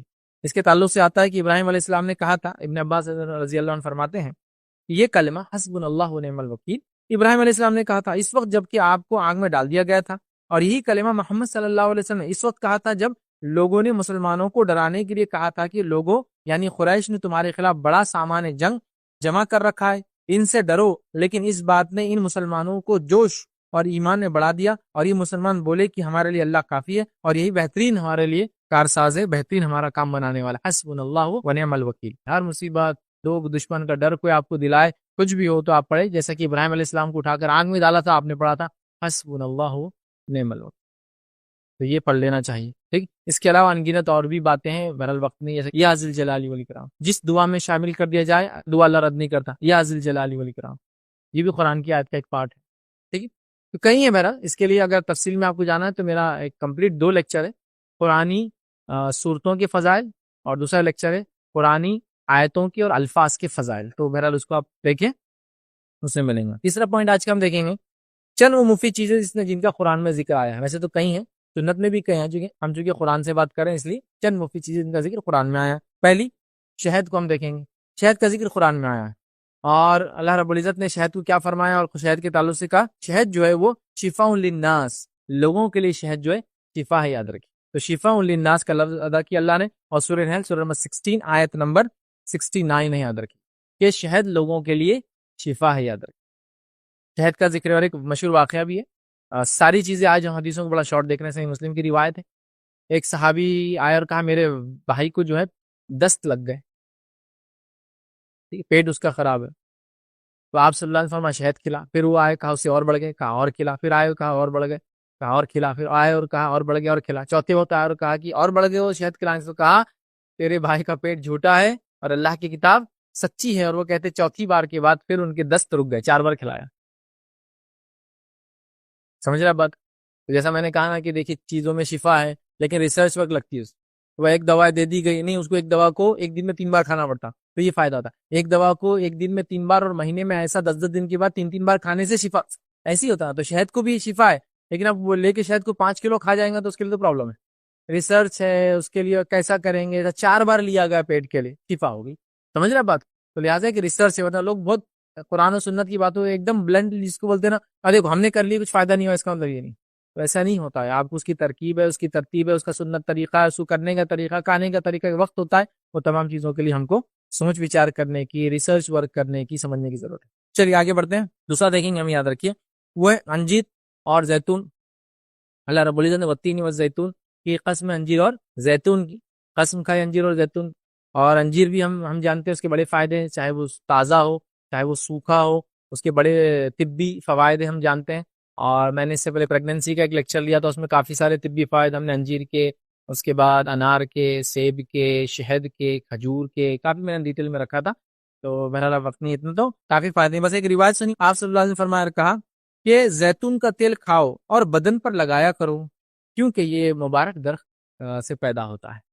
زیتون جو ہے ایک مبارک درخت ہے، یاد رکھیں، بڑا مبارک درخت ہے، بلکہ اللہ رب العزت نے جب اپنے بارے میں ایک مثال دی سورہ نور کے اندر، تو زیتون کے تیل کی مثال کہ کس طرح سے اللہ کا نور کے تعلق سے مثال ہے، کہ کیسا ایک قندیل ہے، اور اس کے اوپر ایک کانچ کا وہ ہے، اور اس کے اندر ایک لو جلتی ہے، اور اس کے اندر مبارک تیل ہے زیتون کا، تو اللہ نے اب ایک مثال دی نور کے، تو بہت مبارک جھاڑ ہے، یاد رکھیے، اس کا تیل لگانے سے جسم میں آپ نے لگاؤ، کھانے کا حکم دیا، جسم میں لگانے کا حکم دیا، اور زیتون وغیرہ کا تیل کھانے کے بڑے فائدے یاد رکھیے، اور زیتون خود اس کا پھل کھانے کے بڑے فائدے یاد رکھیے، انجیر کے تعلق سے بہرحال یہ ہے۔ اسی طرح ہم دیکھیں گے گائے کے دودھ کے تعلق سے بھی آتا ہے، اور قرآن کے اندر اللہ رب العزت نے چوپایوں کے دودھ کے تعلق سے بات بیان کی، اور سورہ نحل سورہ نمبر 16 اور آیت نمبر 66 کے اندر اللہ نے فرمایا اور کہا کہ تمہارے لیے چوپایوں میں ایک عبرت ہے، کہ ہم تمہیں ان کے پیٹ میں جو کچھ ہے اسی میں سے گوبر اور لہو کے درمیان سے خالص دودھ پلاتے ہیں، جو پینے والوں کے لیے ایک تازگی ان کو بخشتا ہے، ہاں۔ اب یہاں دیکھیے گائے کی دودھ کی تعلق سے سلسلۃ الحدیث صحیحہ کی ایک روایت ہے، عبداللہ ابن مسعود رضی اللہ عنہ فرماتے ہیں اور کہتے ہیں کہ نبی اکرم صلی اللہ علیہ وسلم نے فرمایا تم لوگ گایوں کا دودھ استعمال کیا کرو، کیونکہ ہر قسم کے درخت کو چرتی ہے، کھاتی ہے، مطلب گھومتی ہے، اور یہ فضیلت اور یہ فائدہ صرف اسی گائے سے ہوگا جو گائے چرتی ہے، مطلب جنگلوں میں جاتی ہے، اللہ نے ان کو یہ صلاحیت دی ہوتی ہے کہ وہ مخصوص پودے اور ان کو کھاتی، تو آپ نے فرمایا مختلف قسم کے درخت کھاتی ہے، اس کا دودھ ہر بیماری کے لیے شفا ہے، اس کے دودھ میں شفا یاد رکھیے، وہ گائے خاص طور سے جو گھومتی پھرتی چرتی ہے جنگلوں میں، وہ مخصوص پودوں کو کھاتی ہے جو دودھ میں شفا اس کے پیدا کرتا ہے۔ چلیے آگے بڑھتے ہیں، یاد رکھیے اسی طرح کھجور کے اندر بھی یاد رکھیے شفا ہے، اور کھجور کا واقعہ تو آپ سب جانتے ہیں، عیسیٰ علیہ الصلوۃ والسلام پیدا ہونے والے تھے، اللہ رب العزت نے اپنی بندی مریم کو ایک مخصوص مقام کی طرف اشارہ کر دیا، چلی جاؤ، نکل کر ایک جگہ چلے گئی، اور ایک جھاڑ کے تنے سے آرام کرتی تھی، جو کس کا جھاڑ تھا؟ کھجور کا تھا، اور وہاں ایک نہر تھی، کھجور کے جھاڑ کو دھکا دیتی تو کھجور گر جاتی، آپ کھا لیتی اور نہر سے پانی پی لیتی، اور اسی طرح آپ عیسیٰ علیہ الصلوۃ والسلام کی پیدا ہونے تک وہیں رہی، ویسے اس زمانے میں بچے گھروں میں ہی پیدا ہوتے تھے، لیکن یہ بچہ بہت خاص تھا، اور مریم علیہ السلام ذہنی طور سے پریشان تھی اس معاملے میں کہ اس بچے کو اللہ نے بغیر باپ کے پیدا کیا تھا۔ یہ انسانیت کے لیے معجزہ تھا، لیکن لوگوں کو کیسے سمجھائے؟ لوگوں نے تو انبیاؤں کو سامنے جھٹلا دیا، معجزے دیکھ کر معجزوں کے خلاف کام کیا۔ صالح السلام کی قوم نے دیکھی اونٹنی کا ڈیمانڈ کیا، اونٹنی آئی تو قتل بھی کر دیا اس کو۔ بڑی پریشان تھی بیچاری، تو اللہ نے بھیج دیا، کھجور کھاتی رہی، پانی پیتی رہی۔ عیسیٰ علیہ السلام پیدا ہونے کی بات پھر لے کر آئی قوم کے پاس، قوم نے کہا رے مریم بہت ہی برا کام کیا تم نے، اور تم تو ایسے نہ تھی، ہارون کے خاندان سے ہو، تمہیں تو نام بدنام کر دیا۔ مریم علیہ السلام نے بچے کی طرف اشارہ کیا، کہا میں تو کچھ نہیں بولوں گی، بچے کی طرف۔ لوگوں نے کہا اتنے سے بچے سے کیا بات کریں گے؟ پھر عیسیٰ علیہ السلام بول پڑے، ٹھیک ہے بہرحال چلیے، تو کھجور کے فائدے ہیں۔ اسی طرح ہم دیکھتے ہیں مشروم کے تعلق سے، کمبی جسو کہتے ہیں اردو، مشروم جسو کہتے ہیں عام زبان میں، اس کے تعلق سے بھی اس کی فضائل ہے، اور اس کے تعلق سے قرآن میں من و سلوا کا جو واقعہ آیا ہے، بہت سی جگہ ہے، اس بنی اسرائیل کا جب بھی واقعہ آئے گا اس میں جو آتا ہے، تو صحیح بخاری کی روایت میں آتا ہے، نبی اکرم صلی اللہ علیہ وسلم فرمایا کمبی من میں سے ہے، جو من تھا اس کی ایک قسم جو ہے وہ مشروم ہے جو دنیا میں آج اگتی ہے۔ من اور سلوا، من بولے تو یہ کوئی چیز تھی جو اگتی تھی، اور سلوا بولے تو ایک پرندہ ہوتا تھا جو بنی اسرائیل کھاتے تھے، لیکن یہ ہمیشہ ناشکر قوم تھی، انہوں نے ڈیمانڈ کیا نہیں ہم کو زمین کی چیزیں ہونا، اللہ نے کہا جاؤ اس قوم کے پاس، پھر جاؤ لڑو، قوم علاقہ لو اور پھر کھاؤ، تو وہ بھی نہیں ہونے والا، جاؤ موسیٰ تم اور تمہارا رب لڑکے، ہم نہیں جاتے۔ تو بہرحال نافرمان قوم تھی، تو یہاں جو من تھا تو آپ سے فرماتے ہیں من میں سے ہے، مطلب کمبی جو ہے مشروم جو ہے من کی ایک قسم ہے میں سے، اور اس کا پانی آنکھوں کے لیے شفا ہے۔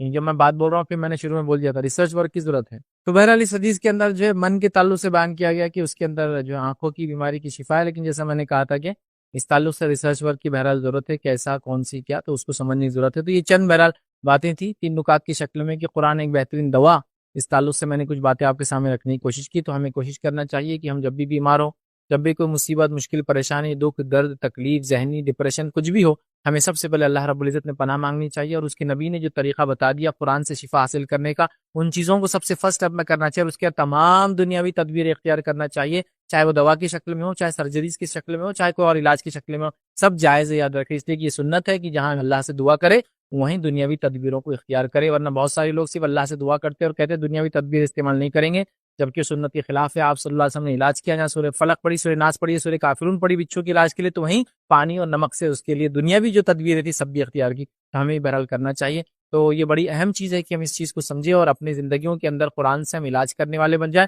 ورنہ ہوتا یہ ہے کہ جیسی کوئی مصیبت، مشکل، تکلیف، پریشانی، دکھ، درد، تکلیف ہوتی ہے، زخم، بیماری، ایکسیڈنٹ کچھ بھی ہوتا ہے، ہم دنیا کے اسباب کی طرف بھاگتے ہیں، اللہ کا ذکر چھوڑ دیتے ہیں، بلکہ اللہ کو بھول جاتے ہیں، نمازوں کو بھول جاتے ہیں، اور سمجھتے ہیں اس میں ہمارے لیے شفا نہیں۔ یاد رکھیے اللہ کی طرف بھاگیے، اللہ کی طرف دوڑیے، مصیبت دینے والا وہ، بیماری دینے والا وہ، پریشانی دینے والا وہ، تو شفا دینے والا وہ، پریشانی اور مصیبت کو ہٹانے والا وہ، سمجھ رہے آپ تمام وہ ہے، تو اس کی طرف اور لو لگا دیجیے، اور زیادہ بڑھ جائیے، اس کی ضرورت ہے۔ تو یہ چند باتیں تھی، 3 نکات کی شکل میں نے آپ کے سامنے رکھی۔ قرآن ایک بہترین دوا، اور ہمیں کوشش کرنا چاہیے قرآن سے ہم قرآن کا فائدہ حاصل کریں۔ یہ افسوس کی بات ہے کہ قرآن ہمارے گھر میں ہوتا، لیکن ہم نے اس کو اچھے سے جزدانوں میں خوبصورت اس میں لپیٹ کے رکھ دیا ہے، کبھی کبھی خوبصورت اس کا سٹینڈ ہوتا ہے، کیا بولتے تو جس پہ رکھا جاتا ہے، اور ریال بس اس پہ وہ جزدان رکھا ہوا ہے، لپیٹا ہوا، اس کا کوئی استعمال نہیں ہو رہا، اس کو نکالیے، اس کو کھولیے، اس کے اوراق کو پلٹیے، اس کی تلاوت کیجیے، اس کو پڑھیے، اس کو سمجھنے کی کوشش کیجیے، ان گنت دنیاوی اور اخروی فائدے انشاءاللہ ہم حاصل کرتے جائیں گے۔ ہر حرف پہ 10 نیکیاں تو ملیں گی، سمجھنے اور عمل کرنے کا اجر اس کے بعد 1 سے لے کر 10، 10 سے لے کر 700 نہ جانے اس سے زیادہ بہت ملتے ہیں ویسے تو قرآن کے سمجھنے کی، آیتوں کو اس پہ عمل کرنے کے۔ تو ہمیں چاہیے کہ قرآن کی ان فضائل سے ہم فائدہ اٹھائیں۔ اپنی بات کو میں ہی ختم کروں گا۔ اللہ رب العزت سے دعا ہے کہ اللہ سبحانہ تعالیٰ ہم تمام کو کہنے سننے زیادہ عمل کی توفیق عطا فرمائے، ہم تمام کا قرآن سے گہرا رشتہ جوڑ دے، ہم تمام کو کے لیے قرآن کا سمجھنا، پڑھنا اور اس پہ عمل کرنا آسان کرے، جب تک زندہ رکھے اسلام اور ایمان پر زندہ رکھے، خاتمہ ایمان پر ہو۔ آخر دعوانا ان الحمد للہ رب العالمین، سبحان ربک رب العزت عما یصفون وسلام علی المرسلین والحمد للہ رب العالمین۔ کوئی بات اس درس سے آپ کو نہ سمجھے یا کوئی سوال ہوتا آپ کو پوچھ لیں۔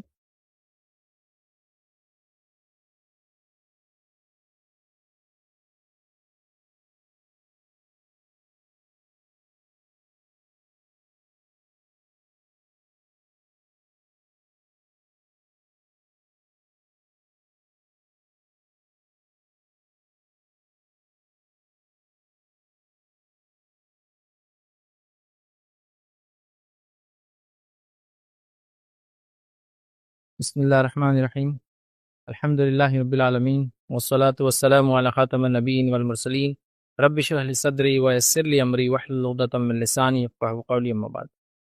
دو سوال ہے۔ پہلا سوال عنوان سے متعلق ہے، جو بکری لینے کا قصہ ہے رقیہ کا، جو دم کرے تھے صحابہ نے 30 بکری، آج کل کچھ راخی 30 انٹو ملٹیپلائی کرتے ریٹ آف بکری اور چارج کرتے کہ اتنا ہم لے سکتے جیسے جائز سمجھتے، تو اس کے اوپر ہے۔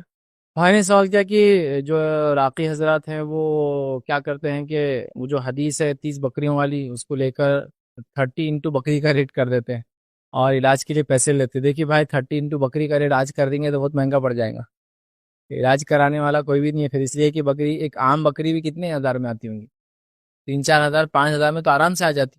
اگر 5 ہزار کی بکری کو 30 سے کر دیں گے تو 1.5 لاکھ ہو جا رہا ہو، ٹھیک ہے، تو پاسبل نہیں آج کے دور، اور وہ پورے واقعے کو سمجھنا پڑے گا۔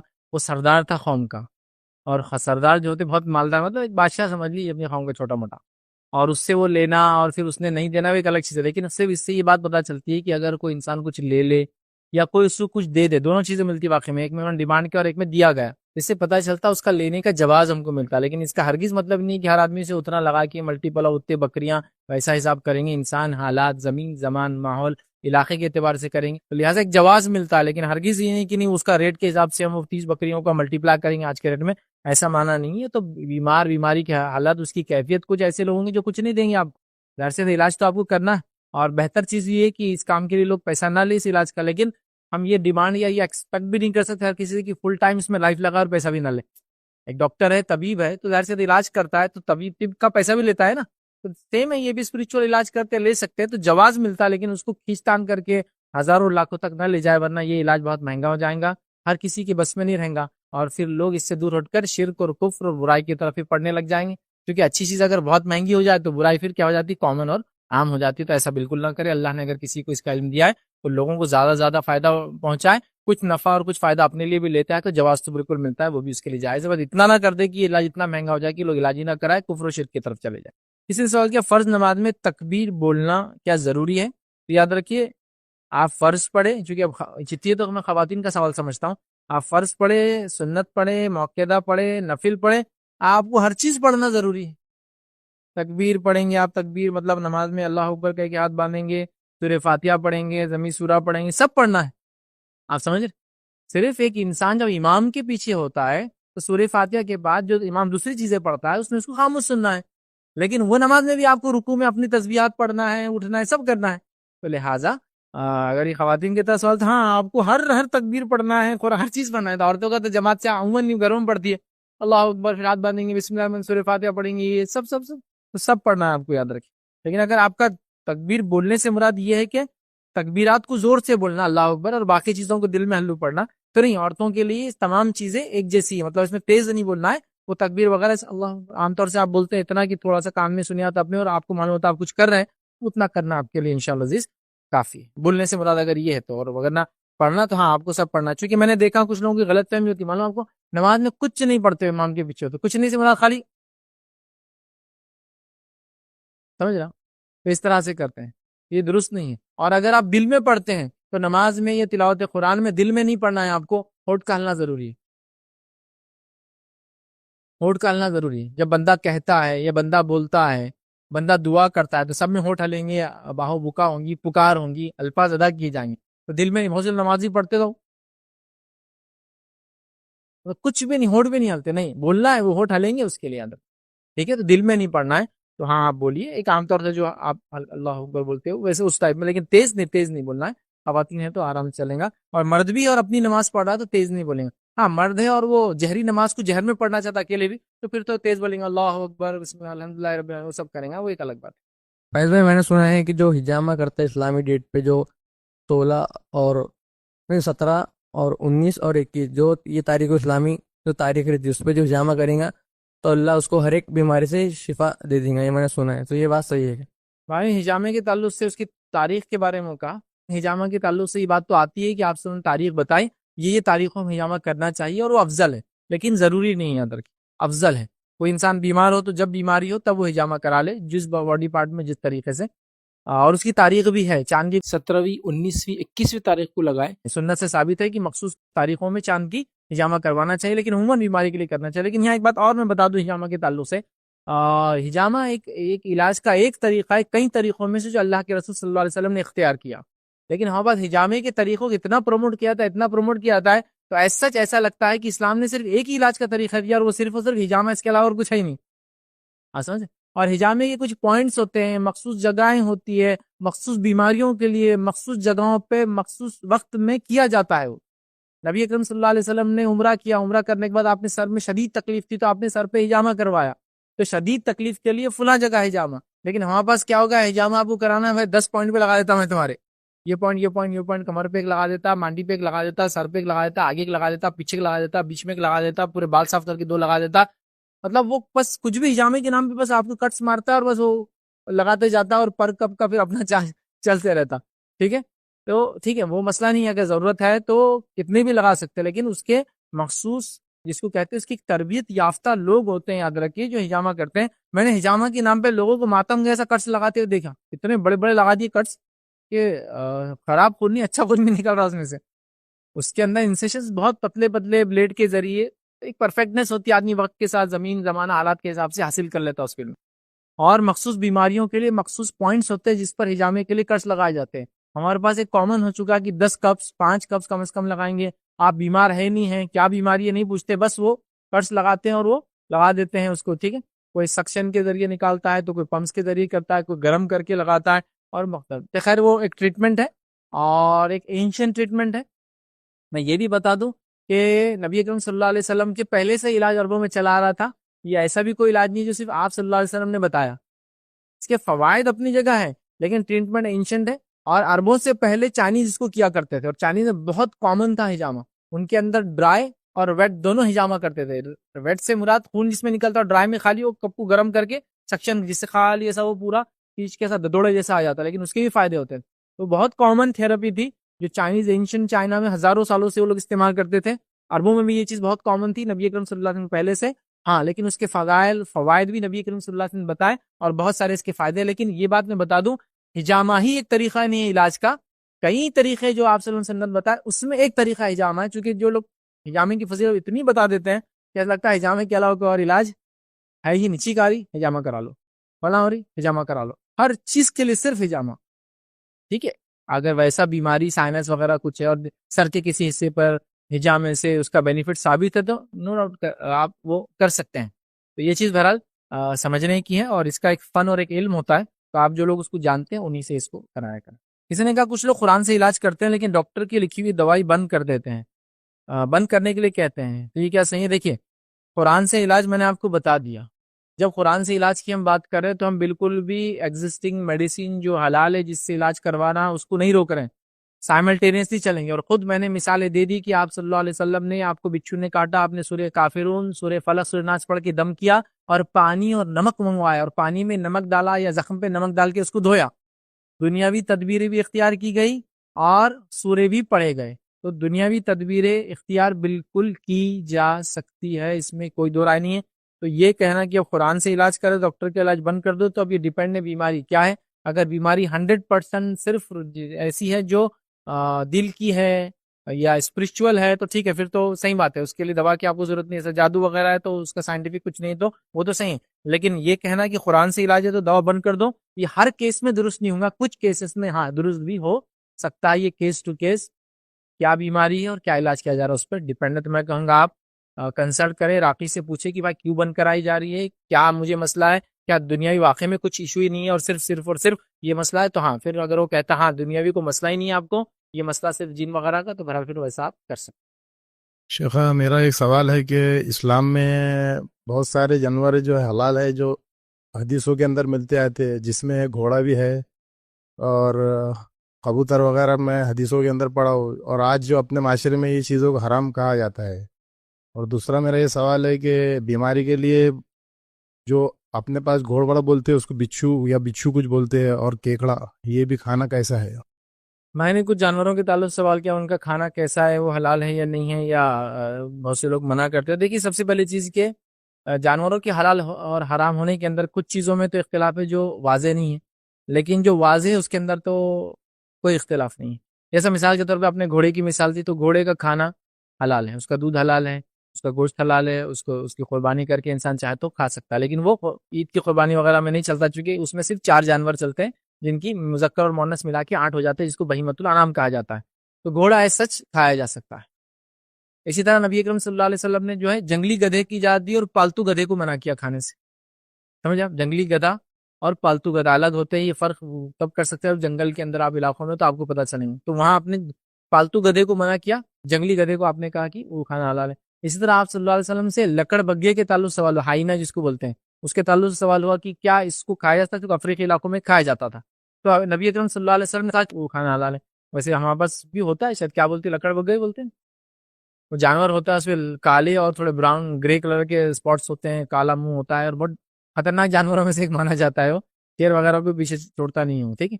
ویسے وہ اسکیونجرز ہوتے ہیں، مطلب جو جانور کھا جاتا ہے شیر وغیرہ اس کو کھاتے ہیں وغیرہ چیزیں کرتے ہیں۔ بہرحال جانوروں کے حلال و حرام کے معاملے میں یاد رکھیے جو مسلک سب سے زیادہ اس سے بات کرتا ہے اور جو سب سے زیادہ اس کے اندر چھوٹ دیتا ہے وہ ملکی مسلک ہے، اور یہی وجہ ہے کہ پورے افریقی علاقوں میں ملکی مسلک چلتا ہے، کیونکہ بڑے جانور پائے جاتے ہیں مختلف جنگل کے، اور اس مسلک میں کافی ڈھیل ہے، کافی علماء نے اس مسلک کے فقہاء نے کافی اس پر بحثیں کی اور کافی اس پر وہ کیا، تو یہ مسلک مشہور ہے۔ اسی طرح امام شافعی اور دیگر ان کے ساتھیوں نے پانی کے جانوروں کے تعلق سے کافی لانگ ایٹ لینتھ ڈسکشن کیا اور بہت ساری چیزوں کی حلت میں نرمی اختیار کی، وہی نتیجہ کہ سارے ساحلی علاقوں میں شافعی مسلک چلتا ہے، آپ سمجھ رہے بات، تو لہٰذا آپ شافعی علماء یہ جو ملکی علماء کے فتاوے ایسے جانوروں کے وغیرہ چیزوں کے پڑھ سکتے۔ کبوتر کا آپ نے کہا بہرحال یہ تو حلال ہے، اس کے بعد گھوڑ پوڑ اور کھیکڑا، تو گھوڑ پوڑ بھی کھایا جا سکتا ہے، اس کو جو ہے گو بولتے شاید ہمارے پاس ہمارے علاقوں میں، لیکن یہ بات یاد رکھیے کہ شرن وہ کھایا جا سکتا ہے، قانوناً اس کے کھانے کا کیا نتیجہ ہو سکتا ہے وہ آپ وہ دیکھ لینا، تو پیسے دینے والے کھاؤ اور اپنے آپ کو آپ نے مشکل میں ڈال دیا۔ قانوناً وہ ایک انڈینجرڈ اسپیشیز ہے اور اس کو آپ کھائیں، سانڈا بولتے ہیں اس کو ہمارے علاقے میں، وہ آپ مار نہیں سکتے، اس کو یاد رکھیں، ٹھیک ہے۔ گو بولتے ہیں یو پی وغیرہ کے علاقے میں، کالی ایک چپلک جیسی ہوتی ہے یہاں، تو بہرحال وہ کھایا جا سکتا ہے۔ اللہ کے رسول صلی اللہ علیہ وسلم اور خالد بن ولید رضی اللہ عنہ کو گو دیا گیا کھانے کے لیے، نبی اکرم صلی اللہ علیہ وسلم نے نہیں کھایا، لیکن خالد بن ولید رضی اللہ عنہ نے کھایا اور آپ نے ان کو نہیں روکا۔ اس سے پتہ چلا کہ آپ صلی اللہ علیہ وسلم ذاتی طور سے اس کو پسند نہیں کرتے تھے، لیکن چونکہ وہ حلال تھا تو آپ نے خالد بن ولید کو کھانے دیا، یاد رکھیے، تو وہ بہرحال وہ بھی جائز ہے۔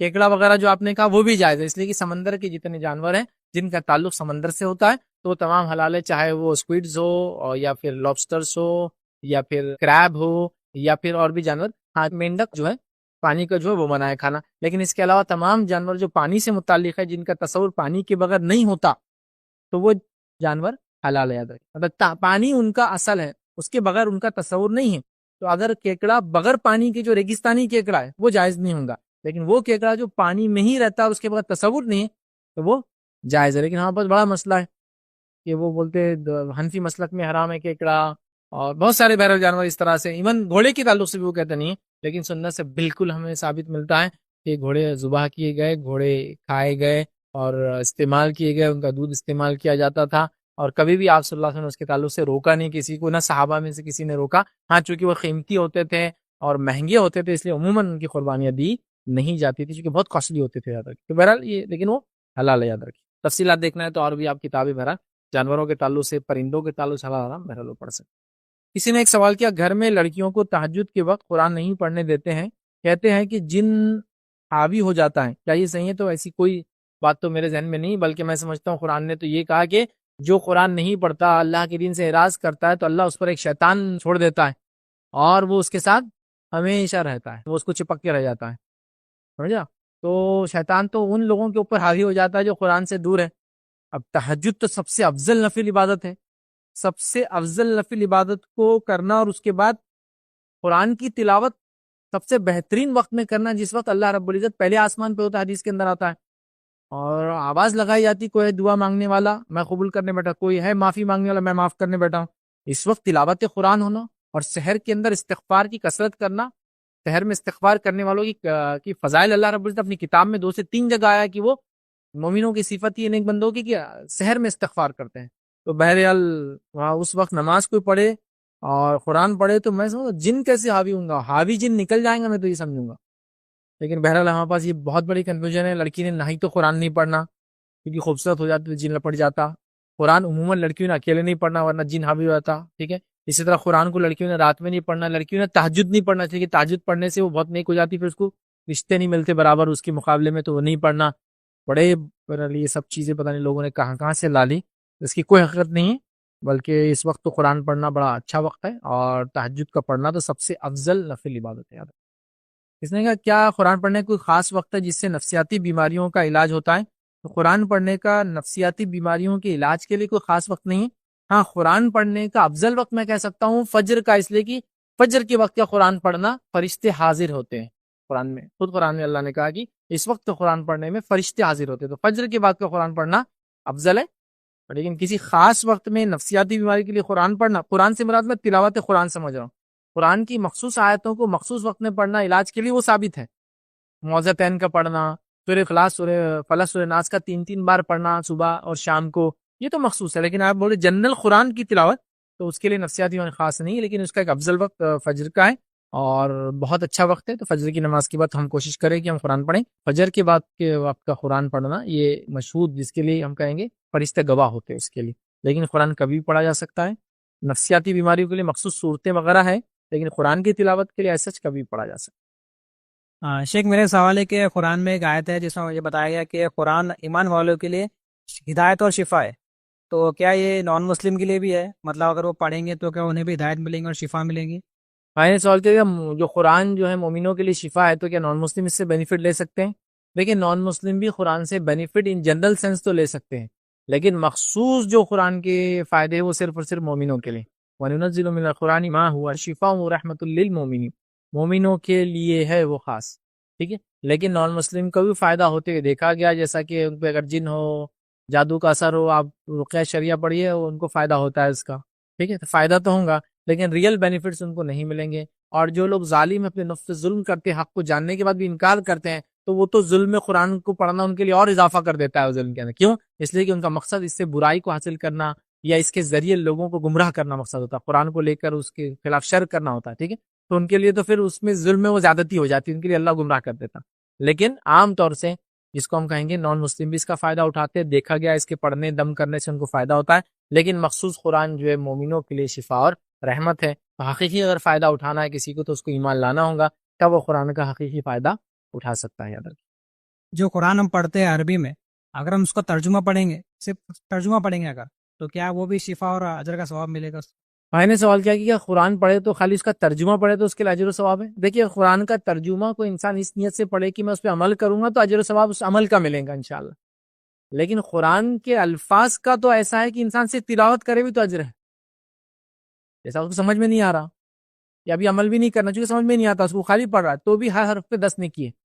لیکن جہاں بولے ترجمہ، تو ترجمے کو اس نیت سے پڑھے کہ میں عمل کروں گا تو اس کا اجر ہے. لیکن میں ریکمنڈ یہ کروں گا ہمیشہ عربی پڑھ کے ترجمہ پڑھنا چاہیے، اور عربی میں ہی پڑھنا چاہیے. وہ جو ہمارے پاس کیا ہوتا ہے، وہ ہندی انگلش رومن قرآن آ گئے. الحمدللہ تو ALHUMDU، کیا اس کو رومن ہی بولتے ہیں الحمدللہ. پھر ہندی میں تو ہم وہ ہے نا الفاظ لکھے ہوتے، وہ بھی نہیں آتا. کہ وہ کچھ دن سپورٹ ہو سکتا ہے کہ انسان نے اسلام قبول کیا، یا ایک انسان نے بالکل ابھی نیا شروع کیا اسلام کو سمجھنا ہے تو مسلمان، لیکن اب زبان نہیں آتی تو ابھی سیکھیں گا، تو تب تک تو میں کہوں گا کیا بولیں گے، سپورٹ جیسا سپورٹ سسٹم ہے جس سے معاملہ چل جائیں گا، لیکن وہ ریئل سسٹم نہیں ہے، تو اس کو عربک سیکھنا ہی پڑیں گے. تو لہٰذا عربی کا اگر وہ ترجمہ پڑھتا ہے اس نیت سے کہ عمل کرے تو ٹھیک ہے. ریکمنڈیشن میری ہے کہ عربی پڑھے پھر ترجمہ پڑھے، تو 2 فائدے ہوں گے، عربی پڑھنے کا فائدہ پھر ترجمہ پڑھنے کا فائدہ ہوں گا. تو ریکمینڈیڈ یہ، لیکن ضرورت کے تحت صرف اگر ترجمہ پڑھنا چاہتا ہے، تھوڑا مسئلے کو دیکھنا جاننا، وہ بھی درست ہے. لیکن ہمیشہ کا معمول ہے خالی ترجمہ پڑھ رہا ہے عربی نہیں، تو پھر نہیں، عربی پڑھے پھر ترجمہ پڑھے، تو عربی پڑھنے کا ثواب، ترجمے پہ پڑھ کے عمل کرنے کا ثواب، اور خالی عربی پڑھے تو عربی پڑھنے کا انشاءاللہ جی ثواب ملے گا. اس نے سوال کیا اکثر عورتیں خاص ایام میں بچوں کو پر دم نہیں کرتی ہے ناپاکی کی وجہ سے، تو کیا یہ صحیح ہے یا دم کر سکتی ہے؟ تو دیکھیے، عورتیں اپنے خاص ایام میں، حیض میں، ماہواری میں، مینسس میں، بچوں پہ دم کر سکتی ہے پڑھ کر. دم کرنے کی حد تک کوئی کنڈیشن نہیں ہے. تلاوت نہیں کریں گی، پورا قرآن ہاتھ میں نہیں لیں گی، لیکن تمام حفاظت کی دعائیں، دم وغیرہ سب کر سکتی ہے، اس میں کوئی دو رائے نہیں. جیسا بچوں کو نظر بد سے حفاظت کے لیے سورہ فلق، سورہ ناس پڑھنا قرآن کا حصہ ہے، لیکن وہ بالکل دم کر سکتی ہے پڑھ کے، حالانکہ وہ مخصوص ایام میں اس سے کوئی روک ٹوک نہیں. یاد رکھیں، آپ کو بولیں گے نہیں یہ کیسا ہو سکتا، اللہ کا ذکر کیسے کر سکتے مخصوص ایام میں، یہ تو بالکل درست نہیں، حفاظتی دعائیں کیسے پڑھ سکتے. آئی ماں عائشہ کا واقعہ سنی. ماں عائشہ رضی اللہ عنہا حج میں تھی نبی کریم صلی اللہ علیہ وسلم کے ساتھ، اور ماں عائشہ بیٹھی تھی اور آپ رو رہی تھی ایک مقام پر، اللہ کے رسول صلی اللہ علیہ وسلم پہنچے اور کہا عائشہ کیا بات ہے، کیوں رو رہی ہو؟ تو کہا اللہ کے رسول صلی اللہ علیہ وسلم ہم کو آپ کے ساتھ حج کرنے کا موقع ملا اور مجھے حیض آ گیا، تو کہا تم طواف چھوڑ کر باقی سارے عمل کرو۔ اور حج میں کیا کیا نہیں ہوتا بتاؤ آپ؟ ہاں، عرفے کے اندر کتنی دعائیں کرتا ہے انسان کے، عرفہ بولے تو وہ اس کی ایک ہی عبادت ہے، صرف دعا، اس میں کوئی نماز نہیں، کچھ بھی نہیں، اس کی عبادت دعا، اور سب سے افضل دعا ربنا آتنا فی الدنیا حسنۃ وفی الآخرۃ حسنۃ وقنا عذاب النار، جو قرآن کی آیت ہے نا۔ تو کہا کہ طواف چھوڑ کر سب کچھ کرتی رہو، تو طواف چھوڑ کے سب کچھ کیا انہوں نے، پورا حج اللہ کی حمد و ثنا، بڑائی ہے نا، کبریائی، ساری چیزیں، چاہے وہ عربی جو آیت حدیثوں میں جو ملتی دعائیں وہ ہیں یا پھر قرآن کی آیت ہے، تو عرفہ میں دیکھ لیجئے تو وہ کرتی رہی۔ اس کے بعد جب آپ حیض سے پاک ہوئی تو آپ نے اگر کہا کیا کروں، تو آپ نے ایک فلاں مقام پر بتایا، وہاں جاؤ اور وہاں جا کے غسل لو اور پھر احرام مطلب نیت کر کے وہاں سے آ جاؤ۔ وہ عورتوں کے لیے جن کو حج یا عمرے میں جائے اور حیض آ جائے تو ایک مخصوص مقام پہ جا کے اپنے آپ کو ریڈی کر کے آنا پڑتا ہے، اس کو مسجد عائشہ بولتے ہیں اس جگہ کو آج۔ آپ سمجھے، آپ سمجھے بات کو، تو لہٰذا انہوں نے کیا سب کچھ۔ تو آپ بالکل کر سکتے ہیں حفاظت کی دعائیں جو کہ قرآنی آیتوں کی شکل میں ہو سکتی ہے، بالکل آپ وہ کر سکتے ہیں۔ یہاں تک کہ کوئی کتابیں، دینی کتابچے بھی آپ حیض کی حالت میں پڑھ سکتی ہے، ان دینی کتابچوں میں حدیثیں ہوں گی، کوئی مسئلہ نہیں، ان دینی کتابچوں کے اندر قرآنی آیتیں ہوں گی، اس میں بھی کوئی مسئلہ نہیں۔ یہاں تک کہ علماء کے فتوے تو اس درجے تک ہے کہ اگر عورتوں کو حیض لمبا آتا ہے اور وہ حافظہ بن رہی، حفظ کر رہی ہے، اور 8 دن 9 دن کا بھی اتنا لمبا آتا ہے جس سے وہ حفظ بھول سکتی ہے، تو کہا اس میں بھی ریپیٹ کر سکتی ہے، اس لیے کہ وہ مجبور ہے، اگر وہ نہیں کریں گی تو بھول جائیں گی۔ ماں عائشہ کے دوسرا واقعہ ہے، اللہ کے رسول صلی اللہ علیہ وسلم آپ نے کہا مسجد نبی میں جا کے وہ چیز لاؤ، انہوں نے کہا اللہ کے رسول صلی اللہ علیہ وسلم میں حائضہ ہوں، تو آپ سے ان کا حیض تیرے ہاتھ پر نہیں آتا ہے، میں جو کام بول رہا ہوں اس کا کوئی تعلق نہیں ہے، آپ جاؤ خالی اتنا کام کر کے نکل جاؤ۔ اسی سے علماء لکھتے ہیں کہ مسجد سے گزرنا حائضہ عورت کا، جبکہ ایسا ڈر نہ ہو کہ اس کے حیض کا خون مسجد میں گرے، تو کوئی مسئلہ نہیں گزر جانے میں۔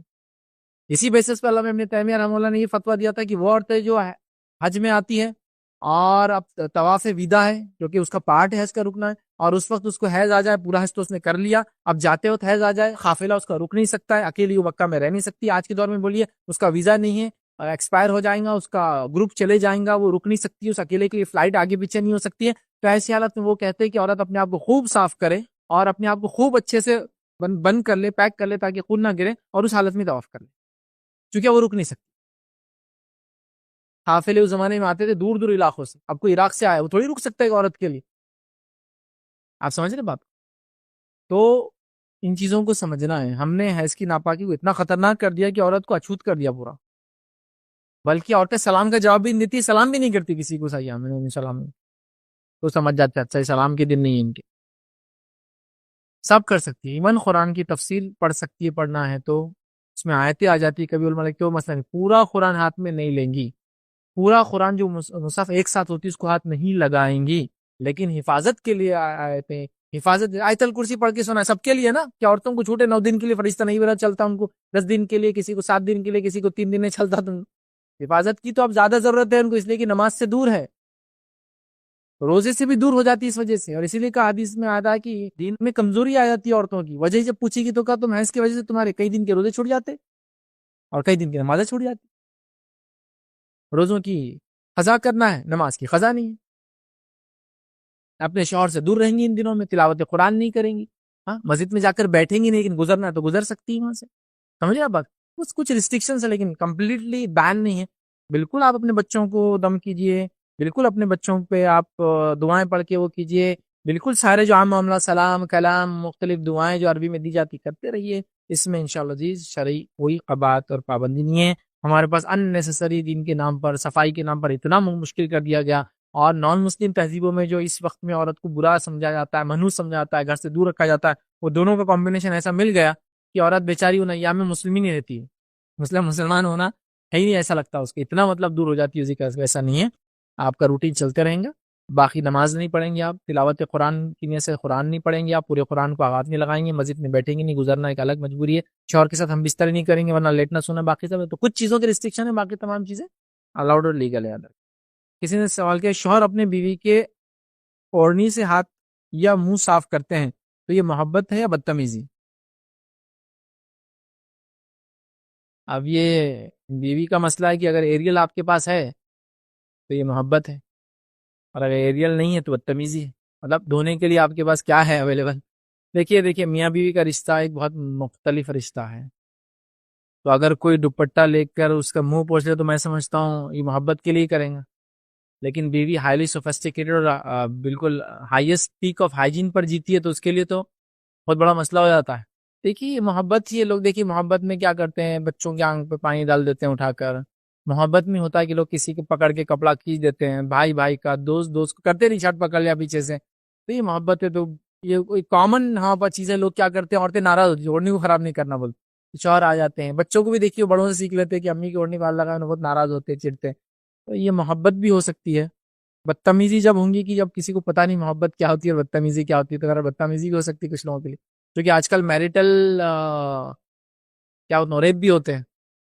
ایسے حالات بھی آ گئے مسلم کمیونٹی میں, ویسے کیسز رجسٹر ہو رہے ہیں کہ میریٹل ریپ ہو رہے ہیں. مطلب یہ شادی شدہ ہے لیکن اس کے بعد بھی اگر اس کی مرضی نہیں اور اس کے ساتھ ہم بستری کر لی تو میریٹل ریپ کا کیس ڈال سکتے ہیں. اور ایسے آفیشیل کیسز مسلم عورتوں نے رجسٹر کرائے. جو ایک کیس آیا تھا ہمارے پاس, تو ہمارے وکیلوں کا ایک گروپ تھا, بیٹھے تھے ججز. کیا ہوتا ہے جب ایسے کیسز آتے ہیں تو ججز میٹنگ بلاتے ہیں, وکیل وغیرہ آتے ہیں اور وہ ڈسکشن کرتے ہیں کہ یار ایسے ایشو آ رہے کیسا کریں گے. ہم لوگ بیٹھے تھے سب, تو بولے ایک میریٹل ایشو آ گیا, تمہارا میریٹل ریپ کا ایشو آیا آپ کے پاس کا مسلم کمیونٹی کا, کیسے ڈیل کریں گے. ہمارے ساتھ ایک وکیل صاحب تھے, وہ بولے اس کا سلوشن ہے, بولے میرے پاس. تو اب جج چونکہ وہ ہنسانا چاہ رہے تھے سب کو, سلوشن یہ کہ بولے سی سی ٹی وی لگا دینا کمرے میں. بولے پھر دونوں نے بولا ہاں ہم راضی ہے, پھر کیمرہ بند کر دینا, بولے تاکہ بعد میں کوئی بھی ایسا الزام نہ لگائے کہ میریٹل ریپ. جج بھی ہنس رہا, پوری پبلک ہنس رہی, اور جج بھی بولنے لگا ریئلی اس کو ڈیفائن نہیں کیا جا سکتا, اس کی باؤنڈری کھینچنا ممکن نہیں ہے. میریٹل ریپ کی باؤنڈری نہیں کھینچ سکتے آپ, بہت ٹف, سمجھ رہے. تو سب لوگ ہنسنے لگے کہ ہاں صحیح ہے, اس کے لیے تو کوئی ایسا نہیں کر سکتے نا, ہاں ہم راضی ہے, آج دن یہ وقت یہ, چلو سائن, اب میریٹل ریپ کا کیس نہیں ہونا میرے پر, نہیں ہو سکتا ہے. ٹھیک ہے, تو لہٰذا یاد رکھیے محبت ہو سکتی ہے. بدتمیزی تو میں سمجھتا ہوں کسی بھی لحاظ سے نہیں. ہاں قیمتی کپڑا خراب ہو جائے گا, پھر بھی ظاہر سے کما کی شوہر ہی لا کے دیتے نا عام طور سے, خراب بھی ہو جائے تو اسی نے لایا, اسی نے خراب کیا, کیا مسئلہ ہے اسے. تو بہرحال ان جنرل سینس میں کہوں گا اس طرح کی کوئی حرکت شوہر بیوی کے ساتھ کرتا ہے, it will be considered as محبت ہی کنسیڈر ہوں گی. ادر کی بدتمیزی میں یہ تمام چیزیں نہیں آتی. ادر کسی بھی اپنی بات کو انشاءاللہ ہم ختم کریں گے. وآخر دعوانا الحمدللہ رب العالمین, سبحان ربک رب العزت عما یصفون, وسلام علی المرسلین, والحمدللہ رب العالمین.